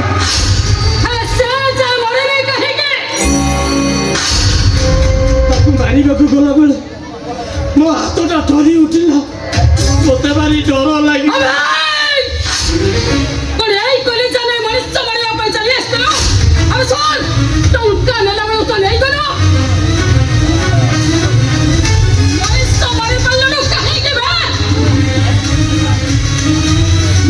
କଣ କରିବି ମ୍ୟାଡାମ, ମଣିଷର ମୁଣ୍ଡ ଉପରେ ଯେତେବେଳେ ଅଭାବ ଅନାଟନା ବସା ବାନ୍ଧେ, ଆଉ ଦୁର୍ଦ୍ଦାସନ ରାକ୍ଷସଟା ତାକୁ ଗ୍ରାସ କରିଥାଏ, ସେତେବେଳେ ସେ କିଛି ନା କିଛି ଭୁଲ କରି ବସେ। ଏଇ ଯେମିତି ମୋ ଅଚାନକରେ ମୁଁ ଗୋଟେ ମସ୍ତ ବଡ ଭୁଲ କରିବାକୁ ଯାଉଥିଲି। ବର୍ତ୍ତମାନ ମୁଁ ଆଉ ସେ ନର୍କପୁରୀକୁ ଯିବାକୁ ଚାହେଁ ନା। Very bad. ଆମ ମୋବାଇଲ ଭିତରକୁ ଥରେ ଆସି DNA ଲେଖେ, ତା ପାଦରେ ବନ୍ଧା ହୋଇଯାଏ ଗୋଟେ ଶକ୍ତ ଜଞ୍ଜିର। ସେ ଶକ୍ତ ଜଞ୍ଜିରରୁ ମୁଁ ମୁକୁଳିବାକୁ ଚାହେଁ। ତମେ ମାନେ ବୁଝୁନ କାହିଁକି?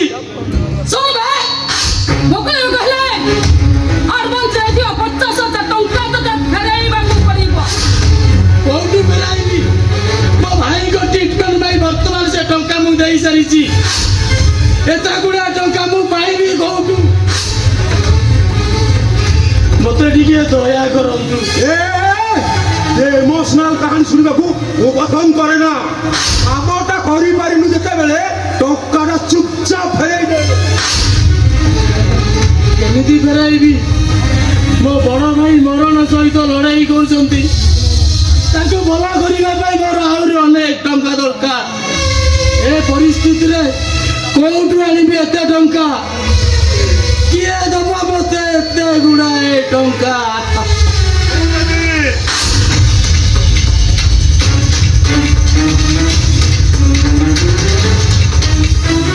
ଟଙ୍କା ମୁଁ ଦେବି।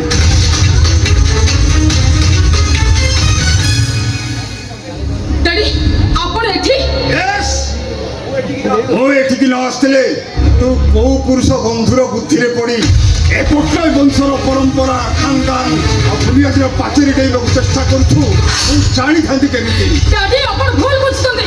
ମିଛ ବହୁତ ଭଲ ପିଲା। ହଁ, ଭଲ ପିଲା।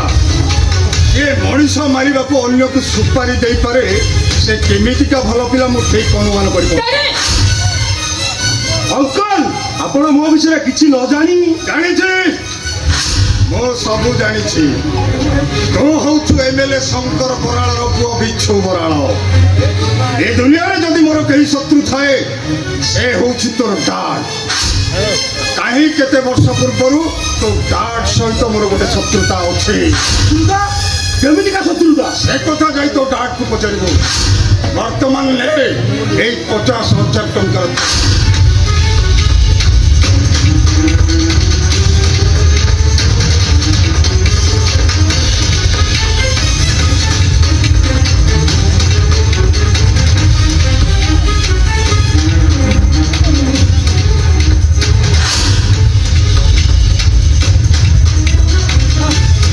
ମୁଁ ତ ଆପଣଙ୍କୁ ଚିହ୍ନିନି କି ଜାଣିନି। ଏତେ ଗୁଡିଏ ଟଙ୍କା ଆପଣ ମତେ ଦେଲେ କାହିଁକି ସାର୍? ଏଭଳି ମୁଦ୍ରା ରାକ୍ଷସ ମାନଙ୍କୁ ନିଜକୁ ବଞ୍ଚେଇବାକୁ ହେଲେ ଟଙ୍କାଟା ଏବେ ଫେରେଇବାକୁ ହବ। ତା ଛଡା ଏମାନେ ନିଜର ପରିବେଶକୁ ଦେଖନ୍ତି, ଅନ୍ୟର ପରିସ୍ଥିତିକୁ ନୁହେଁ। I myself Chiranjeeb Patnaik. ମୁଁ କେତେ ଫ୍ୟୁରିୟସ୍ ତୁ ସେ କଥା ଜାଣିନୁ। ବର୍ତ୍ତମାନ ନେ ଏଇ 50,000 ଟଙ୍କା ଚେକ୍ ଆଉ ଚୁପଚାପ ଏଠୁ ଚାଲିବା। ଆଉ get out!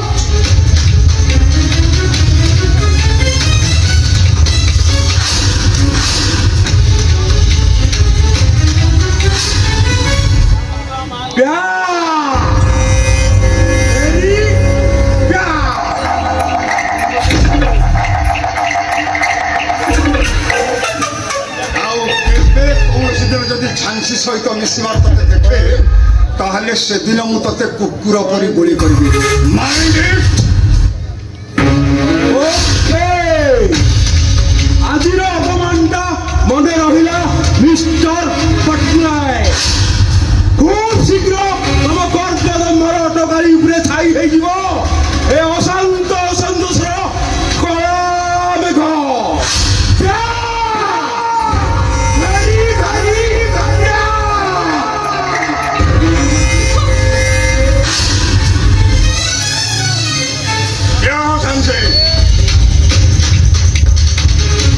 ମରିଚିକା ପଥରେ ଦୌଡ଼ିଲେ ଶୋଷ ମେଣ୍ଟେନି, କେବଳ ସୁଖୀ ସୁଖୀ ମରିବାକୁ ପଡେ।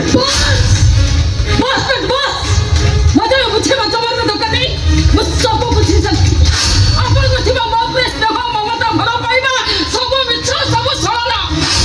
ନା ତା ନହେଇଥିଲେ ତାହେଲେ ତୁ ମୋର ସ୍ନେହ ମମତାକୁ ଏପରି ବୁଝୁଛୁ? ଆଉ ତା ନହେଇଥିଲେ ମତେ ଟଙ୍କା ଦେବା ପାଇଁ କୁଣ୍ଠାବୋଧ ହଉଥିଲା ବେଳେ ଏ ଛୋଟ ଲୋକଟାକୁ ଏତେ ଟଙ୍କା ଦେଲେ କାହିଁକି?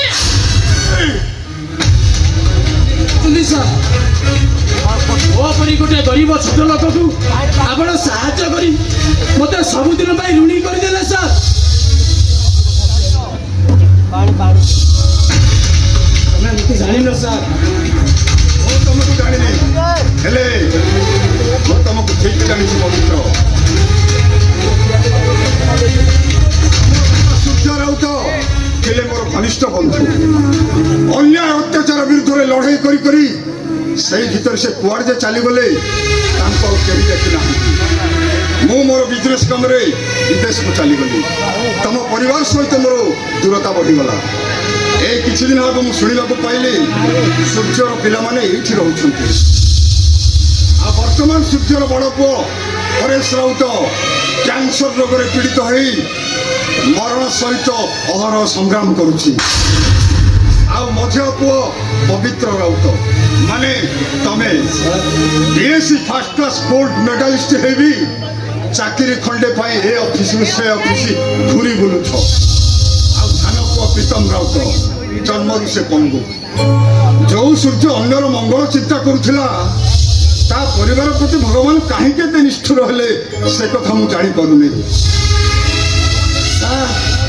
ଭଗବାନ ଯଦି ନିଷ୍ଠୁର ଚାଲିଥାନ୍ତେ ଆପଣ କଣ ହଠାତ୍ ଏ ସମୟରେ ଆସି ମତେ ସାହାଯ୍ୟ କରିଥାନ୍ତେ? ଆପଣ କେବଳ ମୋ ବାପାଙ୍କ ବନ୍ଧୁ ନୁହନ୍ତି ସାର୍, ଆପଣ ମୋ ପାଇଁ ଜଣେ ମାନବ ରୂପୀ ଦେବତା।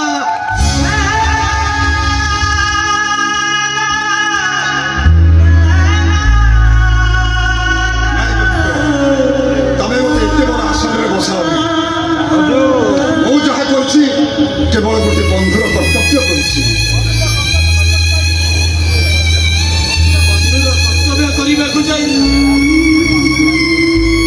ସାରା ଜୀବନ ମତେ ଆପଣଙ୍କ ପାଖରେ ଋଣୀ କରିଦେଲେ ସାର୍, ଋଣୀ କରିଦେଲେ। ସେଇ ଋଣୀ କରିବା ପଛରେ ମୋର ତମ ପାଖରେ ଗୋଟେ ବଡ଼ ଉଦ୍ଦେଶ୍ୟ ଲୁଚି ରହିଛି, ବୁଝିପାରିଲେନି ସାର୍? ଯାହାକି ତମ ଜୀବନ ଆକାଶରେ ଏକ ନୂତନ ସକାଳ ଆଣିବାରେ ସହାୟକ ହେବ। ସାର୍ ମୁଁ କିଛି ବୁଝିପାରିଲେନି ସାର୍। ସମ୍ପର୍କର ସିଡ଼ି ଚଢ଼ି ସ୍ୱପ୍ନର ଜାଲ ବୁଣି ଏ ବିଶ୍ୱାସର ପଞ୍ଚବଡ଼ି ବନକୁ ମୁଁ ସୁନା ହରିଣ ଧରିବାକୁ ଆସିଥିଲି। ଆଉ ସେ ସୁନା ହରିଣ ହଉଛ ତମେ। ସାର୍ ମୁଁ ନିଷ୍ପତ୍ତି ନେଇଛି, ତମେ ପଟ୍ଟନାୟକ ଗ୍ରୁପ ଅଫ୍ ଇଣ୍ଡଷ୍ଟ୍ରିର MD ହବ। ଆଉ ସେଇଥିପାଇଁ ତମେ ମୋ ଝିଅ ଝାନ୍ସିକୁ ବିବାହ କରି ମୋର ଜ୍ୱାଇଁ ହେବାକୁ ପଡ଼ିବ। Oh, that it is quite impossible. Why not possible? Why not possible? ଖେଳ କର ନୁହେଁ ସାର୍, ଯୋଉ ଖେଳ ପାଇଁ ମୁଁ ଆପଣଙ୍କ କଥାରେ ରାଜି ହୋଇଯିବି। ବିବାହଟା ହଉଛି ଗୋଟେ ପବିତ୍ର ମିଳନ, ଆଉ ବିବାହ ପାଇଁ ଝାନ୍ସି ପାଖରେ ସେ ଯୋଗ୍ୟତା ନାହିଁ ସାର୍। ପବିତ୍ର, ମୁଁ ତ ଭାବିଥିଲି ତମେ ମୋ ଜ୍ୱାଇଁ ହେବାର ପ୍ରସ୍ତାବ ଶୁଣି ଖୁସି ହେଇଯିବ। ମୁଁ ପାଗଳ ନୁହେଁ ସାର୍, ଯିଏକି ନିଜର ଫାଶୀ ପାଇବା ପାଇଁ ଏତେ ଖୁସି ହୋଇଯିବ। Dad, ଆପଣ କଣ ଭାବୁଛନ୍ତି? ଆପଣ କଣ ଭାବୁଛନ୍ତି ଯେ ଛୋଟିଆକୁ ମ୍ୟାରେଜ୍ କରି ମୁଁ ଖୁସି ହେବି? କାହିଁକି ଖୁସି ହବୁନି? ପବିତ୍ର କୋଉ ଗୁଣରେ କମ୍ ଅଛି? No, Dad! ସେ କୋଉ ଗୁଣରେ କମ୍ ହେଇ ନଥାଇପାରେ, କିନ୍ତୁ ଆପଣଙ୍କ ଅପନ୍ଦର ପ୍ରଶ୍ନରେ ମୁଁ ରାଜି ହେବାକୁ ବାଧ୍ୟ ନୁହଁ। କାହିଁକି ନା ମୁଁ ବଡ଼ ହେଇସାରିଛି। ମୋ ଲାଇଫ୍ର ନିଷ୍ପତ୍ତି ମୁଁ ନିଜେ ନେବି। ମୁଁ କାହାକୁ ମ୍ୟାରେଜ୍ କରିବି ନ କରିବି ସେଇଟା ମୋ ଉପରେ ଡିପେଣ୍ଡ କରେ। No boy, boys.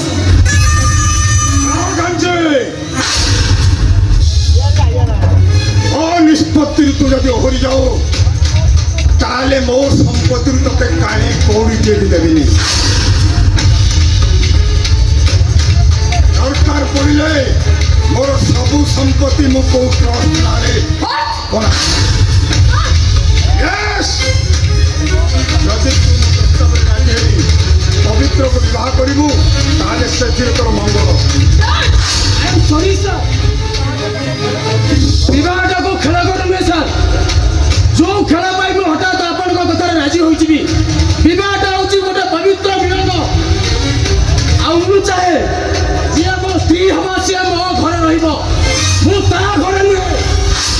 ତମେ ଠିକ କହିଛ ପବିତ୍ର, ତମେ ଠିକ କହିଛ। ବିବାହ ପରେ ଝାନ୍ସି ସେ 3 ମହଲା କୋଠାର ମାର୍ବଲ ଚଟାଣକୁ ଭୁଲି ତମ ଗାଁ ପରିବେଶରେ ଚଳିବାକୁ ବାଧ୍ୟ ହବ। No, sir, no। ଗୋଟେ ଓଡ଼ିଆ ଘରର ବୋହୂ ହବା ପାଇଁ ଝାନ୍ସି ପାଖରେ ସେ ଯୋଗ୍ୟତା ନାହିଁ ସାର୍। No! ଦେଖ ଦେଖ ପବିତ୍ର, I am sorry sir, ଆପଣଙ୍କ ଝିଅ ପୁରାପୁରି ଅଲ୍ଟା ମଡେଲ, ଆଉ ସେଇପରି ଝିଅ ଓଡ଼ିଆ ଘରର ବୋହୂ ହେଇପାରନ୍ତି ନାହିଁ, ଆଉ ପରିବାରର ସେବା କରିପାରନ୍ତି ନାହିଁ। ସକାଳେ ଉଠି ସୁଧି ସ୍ନାନ କରି ଚଉରା ମୂଳେ ପାଣି ଦେଇ ପରିବାରର ସବୁ ସଦସ୍ୟକୁ ଖାଇବାକୁ ଦେଇ ପରେ ଖାଇପାରନ୍ତି ନାହିଁ। ଏହା ଛଡ଼ା ତ ଆହୁରି ଅତି ନିୟମ ଅଛି, ଯୋଉଗୁଡ଼ାକ ଓଡ଼ିଆ ଘରର ବୋହୂମାନେ କରିଥାନ୍ତି। ସେ ଲକ୍ଷଣ ମୁଁ ଝାନ୍ସି ମ୍ୟାଡମଙ୍କ ପାଖରେ ଦେଖିବାକୁ ପାଉନି। Oh, Dad! ଏସବୁ କଣ ହେଇଛି, Dad? ଏସବୁ କଣ ହଉଛି? କେବଳ ତୋର ଉତ୍ଥକାମୀ ପାଇଁ, What? କେବଳ ତୋର ଉତ୍ଥକାମୀ ପାଇଁ ଏସବୁ ମତେ ଶୁଣିବାକୁ ପଡୁଛି। ୟାଙ୍କ ଜାଗାରେ ଯିଏ ବି ଥାନ୍ତା ସେ କଥା କହିବାକୁ ବାଧ୍ୟ ହେଇଥାନ୍ତା। Dad! ଦେଖ ପବିତ୍ର ତମ ପରିବାରର ପରିସ୍ଥିତି ଜାଣି ସୁଦ୍ଧା ତମେ ମୋ ଅନ୍ତରଙ୍ଗ ବନ୍ଧୁର ପୁଅ ବୋଲି ମୁଁ ତମକୁ ଏ ପ୍ରସ୍ତାବ ଦଉଛି। ଆଉ ଏଥିରେ ମୋର ବି କିଛି ସ୍ୱାର୍ଥ ଅଛି। ଆଉ ସ୍ୱାର୍ଥଟା ଏଇଆ ଯେ ମୋର ଝିଅକୁ ଅବାଟରୁ ବାଟକୁ ଆଣିବା ପାଇଁ ଭଲ ଜୀବନ ସାଥୀଟିଏ ମିଳିଯାଉ। ଆଉ ମୋର କୋଟି କୋଟି ଟଙ୍କାର ବିଜନେସକୁ ହ୍ୟାଣ୍ଡେଲିଂ କରିବା ପାଇଁ ଗୋଟିଏ ଭଲ ମଣିଷ ମିଳିଯାଉ। ଆଉ ସେଭଳି ମଣିଷ ହଉଛ ତମେ। ତେଣୁ ମୋ ପ୍ରସ୍ତାବରେ ବିନା ଦ୍ୱିଧାରେ ରାଜି ହେଇ ତମେ ପରିବାରର ପରିସ୍ଥିତିକୁ ସୁଧାରି ନିଅ। କିନ୍ତୁ ସାର୍ ନ କିନ୍ତୁ ପବିତ୍ର ନ ତମେ ମୋ ପ୍ରସ୍ତାବରେ ରାଜି ନହେଲେ ତମ ସଂସାର ଡଙ୍ଗାଟା ମଝି ନଈରେ ବୁଡି ଯାଇପାରେ। କିନ୍ତୁ ଡାଡି ମୋ କଥାଟି ବୁଝିବାକୁ ଚେଷ୍ଟା କରନ୍ତୁ ଡାଡି। ଶୁଣିବିନି ମୁଁ ଏଠି ଶୁଣିବିନି। ମୁଁ ଯଦି ମୋ ପ୍ରସ୍ତାବରେ ରାଜି ନ ହଉ ତାହେଲେ ଦୁଆର ଦୁଆର ବୋଲି ଭିକ ମାଗିବୁ। ଭଗବାନ ବି ଚାହିଁଲେ ମୋ ନିଷ୍ପତ୍ତିକୁ ବଦଳି ଦେଇପାରିବେନି। ଏ ଚିରଞ୍ଜୀବୀ ପଟ୍ଟନାୟକର ନିଷ୍ପତ୍ତି ଅଟଳ। ମୋ ମନ ଉପରେ ଜୋର କରିବାର ଅଧିକାର ତାର ନାହିଁ। ମୁଁ ନିଷ୍ପତ୍ତି ନେଇଛି ମାନେ ତୁ ଏ ପବିତ୍ର ରାଉତକୁ ବିବାହ କରିବାକୁ ବାଧ୍ୟ।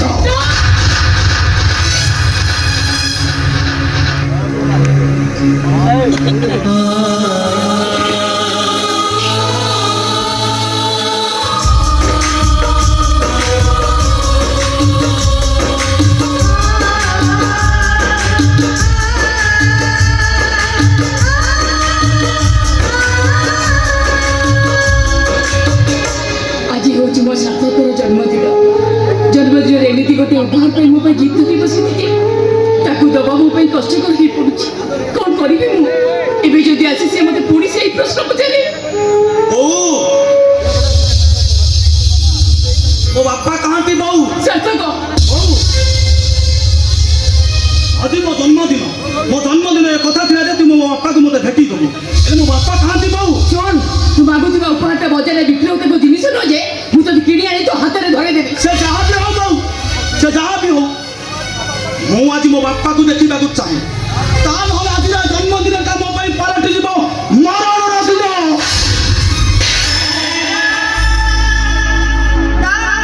ମାର ବୋଉ, ଆହୁରି ମାର। ତୋ ମାରଟା ମତେ ଯେତିକି କଷ୍ଟ ଲାଗୁଛି ତାଠୁ ଅଧିକ କଷ୍ଟ ଲାଗୁଛି ଏ ବାହାର ଲୋକମାନେ ମତେ ଯେତେବେଳେ ବାସ୍ଟାର୍ଡ କରୁଛନ୍ତି। ତୋ ଚରିତ୍ର ଉପରେ ଆଙ୍ଗୁଳି ଉଠାଉଛନ୍ତି।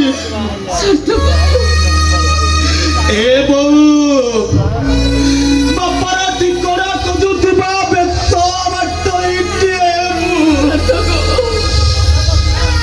ମୁଁ କଣ ଜନ୍ମରେ ଜାଣିପାରିବିନି ମୋ ବାପା କିଏ?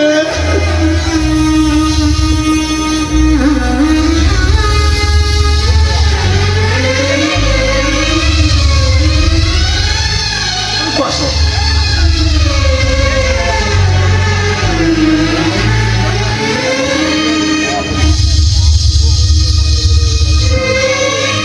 ଇଏ ହେଉଛି ମୋ ଭଣଜା। ଆଜ୍ଞା ନମସ୍କାର। ଆଉ ଇଏ ହେଉଛି ମୋ ଭଉଣୀ।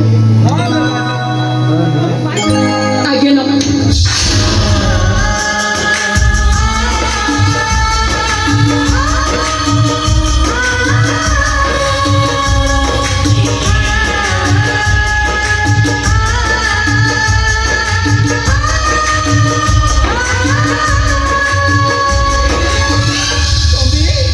ତାମାନେ ନା, ତମ ଭାବନାର ଲୋକଟା ଭୁଲ ନୁହଁ।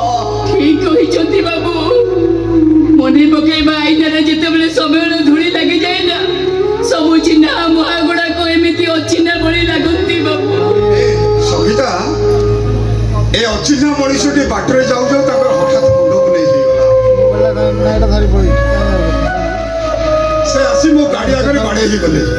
ତାଙ୍କର ମୁଣ୍ଡ ଫାଟିଗଲା। ତେଣୁ ମୁଁ ତାଙ୍କୁ ନେଇ ମେଡିକାଲରେ ପଟି ବାନ୍ଧି ନେଇ ଆସିଛି। ଏ ଘରକୁ ଅଚିହ୍ନା ଲୋକ ଆସିছে ବା କଣ ନୂଆ କଥା କି? ମତେ ଭାବୁଛି ଏଇଟା ଘର ନୁହଁ, ଗୋଟେ ଧର୍ମଶାଳା। ହୁଅନ୍ତୁ କି ଅଚିହ୍ନା ହୁଅନ୍ତୁ, ଘରକୁ ଆସିଥିବା ଅତିଥିକୁ অপমান করা হচ্ছে মূর্খামির পরিচয়। সার্থক আজ পরে তোর জন্মদিন তু এমনি মন মারি ঠিয়া হয়েছি। জন্মদিন কোউ খুশিরে জন্মদিন পালন করিবি মামু আজি পর্যন্ত পুরা মো জন্মগত পরিচয় মু খোঁজি পাউনি। ଖୋଜି ପାଇବ କେମିତି? ସେ କଥା କେବଳ ମା ବ୍ୟତୀତ କେହି ବି ଜାଣିନଥାଏ। କାହିଁକିନା ମନ ଜାଣେ ପାପ, ମା ଜାଣେ ପାପ। ମୁଁ ଜାଣିଛି ବାପା କିଏ। ଏଠି ଲେଉଟାଣି ମେଘକୁ ଦେଖି ଉଜୁଡ଼ା କ୍ଷେତ୍ରରେ ଫସଲ ବୁଡ଼ିବେ ବୋଲି ଭାବେ। ହେଲେ ତଲକାରେ ପବନ ଆସିଲେ ସେ ମେଘଟା କୁଆଡେ ଉବେ ଯାଏ। ହେଲେ ଏଠି ବର୍ଷା ବାଦଲକୁ କଣ ଭରସା ଅଛି? ଏଠି ଭରସା ବିଶ୍ୱାସ ଯୋଉ ପାତ୍ର କରି ଘନ କୁହୁଡ଼ିରେ ମୁଁ ଘୁରି ବୁଲୁଛି। ଦିଗହରା ପ୍ରକୃତିରେ ପରି ମୋ ପୋଷାକୁ ମୁଁ ଖୋଜି ବୁଲୁଛି। ସୂର୍ଯ୍ୟର ଧୁ ଧୁ ଖରାରେ ସେ ଘନ କୁହୁଡ଼ି କୁଆଡ଼େ ଉଭେଇଯିବରେ ସାର୍ଥକ। ଆଉ ହଜି ଯାଇଥିବା ତୋ ବସାର ଠିକଣା ତୁ ଠିକ ପାଇଯିବୁ। ଡାଡି, କାହାକୁ ମିଛ ପ୍ରଲୋଭନ ଦେଖି ବିଶ୍ୱାସଘାତକ କରିବା ମୋ ଉଚିତ ମନେ କରୁନି। କାହିଁକିନା ଆମେ ହିନ୍ଦୁ ଧର୍ମର ଅଛି କୌଣସି ବ୍ୟକ୍ତି ଯଦି 12 ବର୍ଷ ଘରର ଅନୁପସ୍ଥିତ ରୁହେ ତାହେଲେ ତାକୁ ମୃତ ବୋଲି ଘୋଷଣା କରାଯାଏ।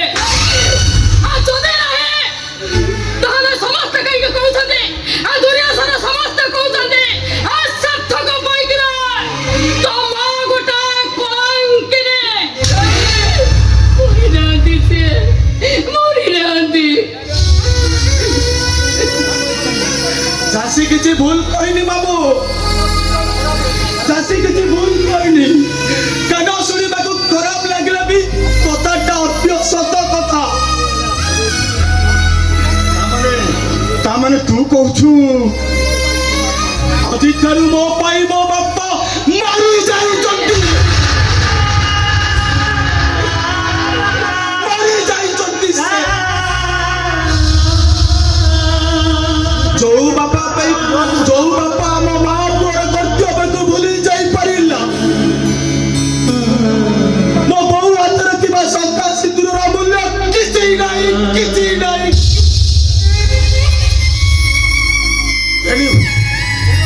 ତେଣୁ ଆଜି ତାକୁ ସେ ଶଙ୍ଖା ସିନ୍ଦୁର କାଢି ବିଧବା ହବାକୁ ପଡ଼ିବ। ମୁଁ ବିଧବା ହେବିନି, ବିଧବା ହେବିନି, ମୁଁ ବିଧବା ହେବିନି। ଏ ବୋଉ, ତୁ ଯଦି ବିଧବା ନ ହଉ ତାହେଲେ ମୋ ମଲା ମୁହଁ ଦେଖିବ।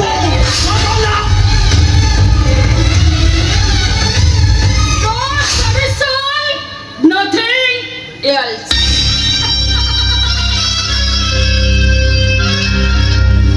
କୁହ, କୁହ କୃଷ୍ଣ, ଏଥର କୁହ ତମେ ବିଧବା ହବ ନା ସାର୍ଥକର ମଲା ମୁହଁ ଦେଖିବ? ହେ ଭଗବାନ, ଏ କେମିତି ଅଗ୍ନି ପରୀକ୍ଷା।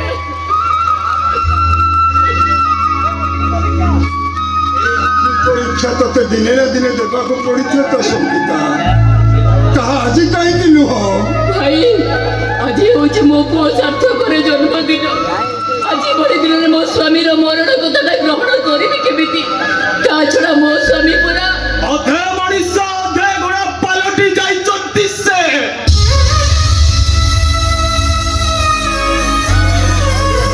ଯୋଉ ମଣିଷଟା ଆମ ମା ପୁଅର କର୍ତ୍ତବ୍ୟକୁ ଭୁଲି ଯାଇପାରିଲା, ଆମେ କାହିଁକି ତାକୁ ଭୁଲି ଯାଇପାରିବାନି ଲୋ ବୋଉ? କାହିଁକି ନା ଏ ଫଟା ଭୂଇଁର ଦୁଃଖକୁ କେବଳ ବର୍ଷା ବଡ଼ର ଧାରା ବୁଝିପାରିବ। ବୈଶାଖୀର ତାତି ନୁହେଁ ସାର୍ଥକ। ସେ ବୈଶାଖର ତାତିକୁ ତୁ ସହ୍ୟ କରିନେଲେ ତୋ ଜୀବନକୁ ଚିର ବସନ୍ତ ଫେରିଆସିବ ସଙ୍ଗୀତା।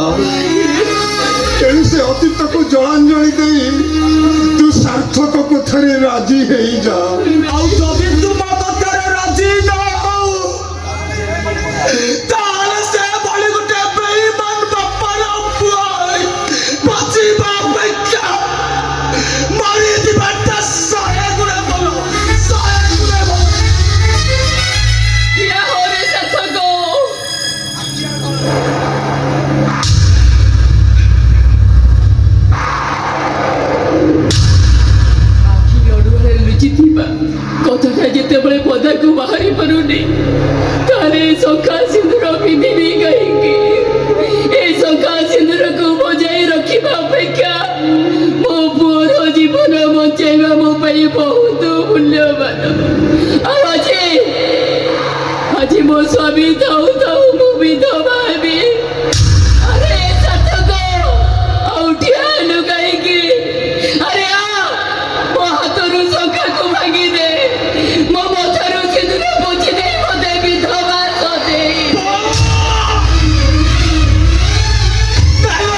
ତୋ ମଥା ଉପରେ ରଖି ଐଶ ଲକ୍ଷଣର ଆଶୀର୍ବାଦ ଦଉଥିଲା ସେଇ ହାତରେ ତୋ ହାତରୁ ଶଙ୍ଖା ମଥାରୁ ସିନ୍ଦୁର ପୋଛି ମୁଁ ବିଧବା ସଜେଇବି କେମିତି?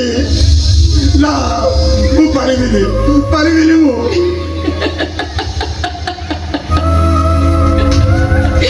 লইছা নাই নাই দেই মোর ভুল হইগলা ম্যাডাম সমস্তে তো মতে বিধবা করিবাকু মনা করিদেলে তবে কোন মতে বিধবা করিবনি নাই নাই নাই মু কেন বিধবা করিবে হাতর সংখ্যা নাই মাথার সিঁদুর নাই তবে বিধবা করিবে কেমিতি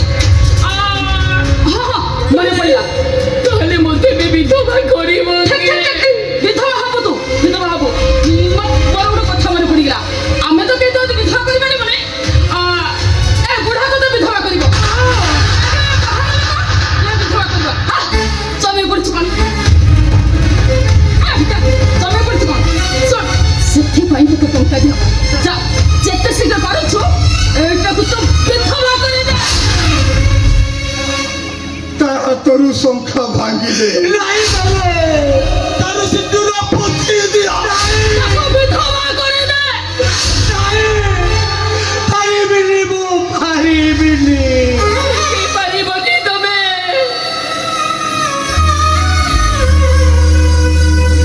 28 ବର୍ଷ ଧରି ଯୋଉ ବିଶ୍ୱାସକୁ ଧରି ମୁଁ ବଞ୍ଚି ରହିଥିଲି ମୋର ବର୍ଷ ବର୍ଷ ସଞ୍ଚିତ ବିଶ୍ୱାସକୁ ତମେ ହିଁ ଭାଙ୍ଗି ପାରିବ ଆରେ ସେଇଥିପାଇଁ ପରା ତମେ ଏଠୁ ଟଙ୍କା ନଉଛ ଆଜି ହଉଛି ମୋ ପୁଅର ଜନ୍ମଦିନ ଆଉ ଆଜି ମୋ ପୁଅର ଜନ୍ମଦିନରେ ତମେ ମୋତେ ବିଧବା ସଜେଇ ଦିଅ ଈଶ୍ୱର, ଆରେ ଏଇ କଣ ତୋର ବିଚାର? ଏମିତି ଧର୍ମ ସଙ୍କଟରେ ପକାଇବା ପାଇଁ ତୁ କଣ ମୋତେ ଏଠିକି ଡାକି ଆଣିଥିଲୁ? ଆରେ ଈଶ୍ୱର, ତୁ ଯଦି ପ୍ରକୃତରେ ଦେଖୁଥାଉ ତାହେଲେ ସେ ଆଖି ଦିନକୁ ବନ୍ଦ କରିଦେ ଆଉ ତାପରେ ପ୍ରକୃତରେ ତୁ ଯଦି ନ୍ୟାୟ ଧର୍ମର ନୀତି ଧରି ବସିଥାଉ ତାହେଲେ ତୁ ମୋତେ ମାରିଦେ ଏ ମହିଷୀମା ତମରି ଭିତରେ ମୁଁ ଆଜି ମା ଜଗତ ଜନନୀ ଦୁର୍ଗାଙ୍କୁ ଦେଖିବାକୁ ପାଉଛି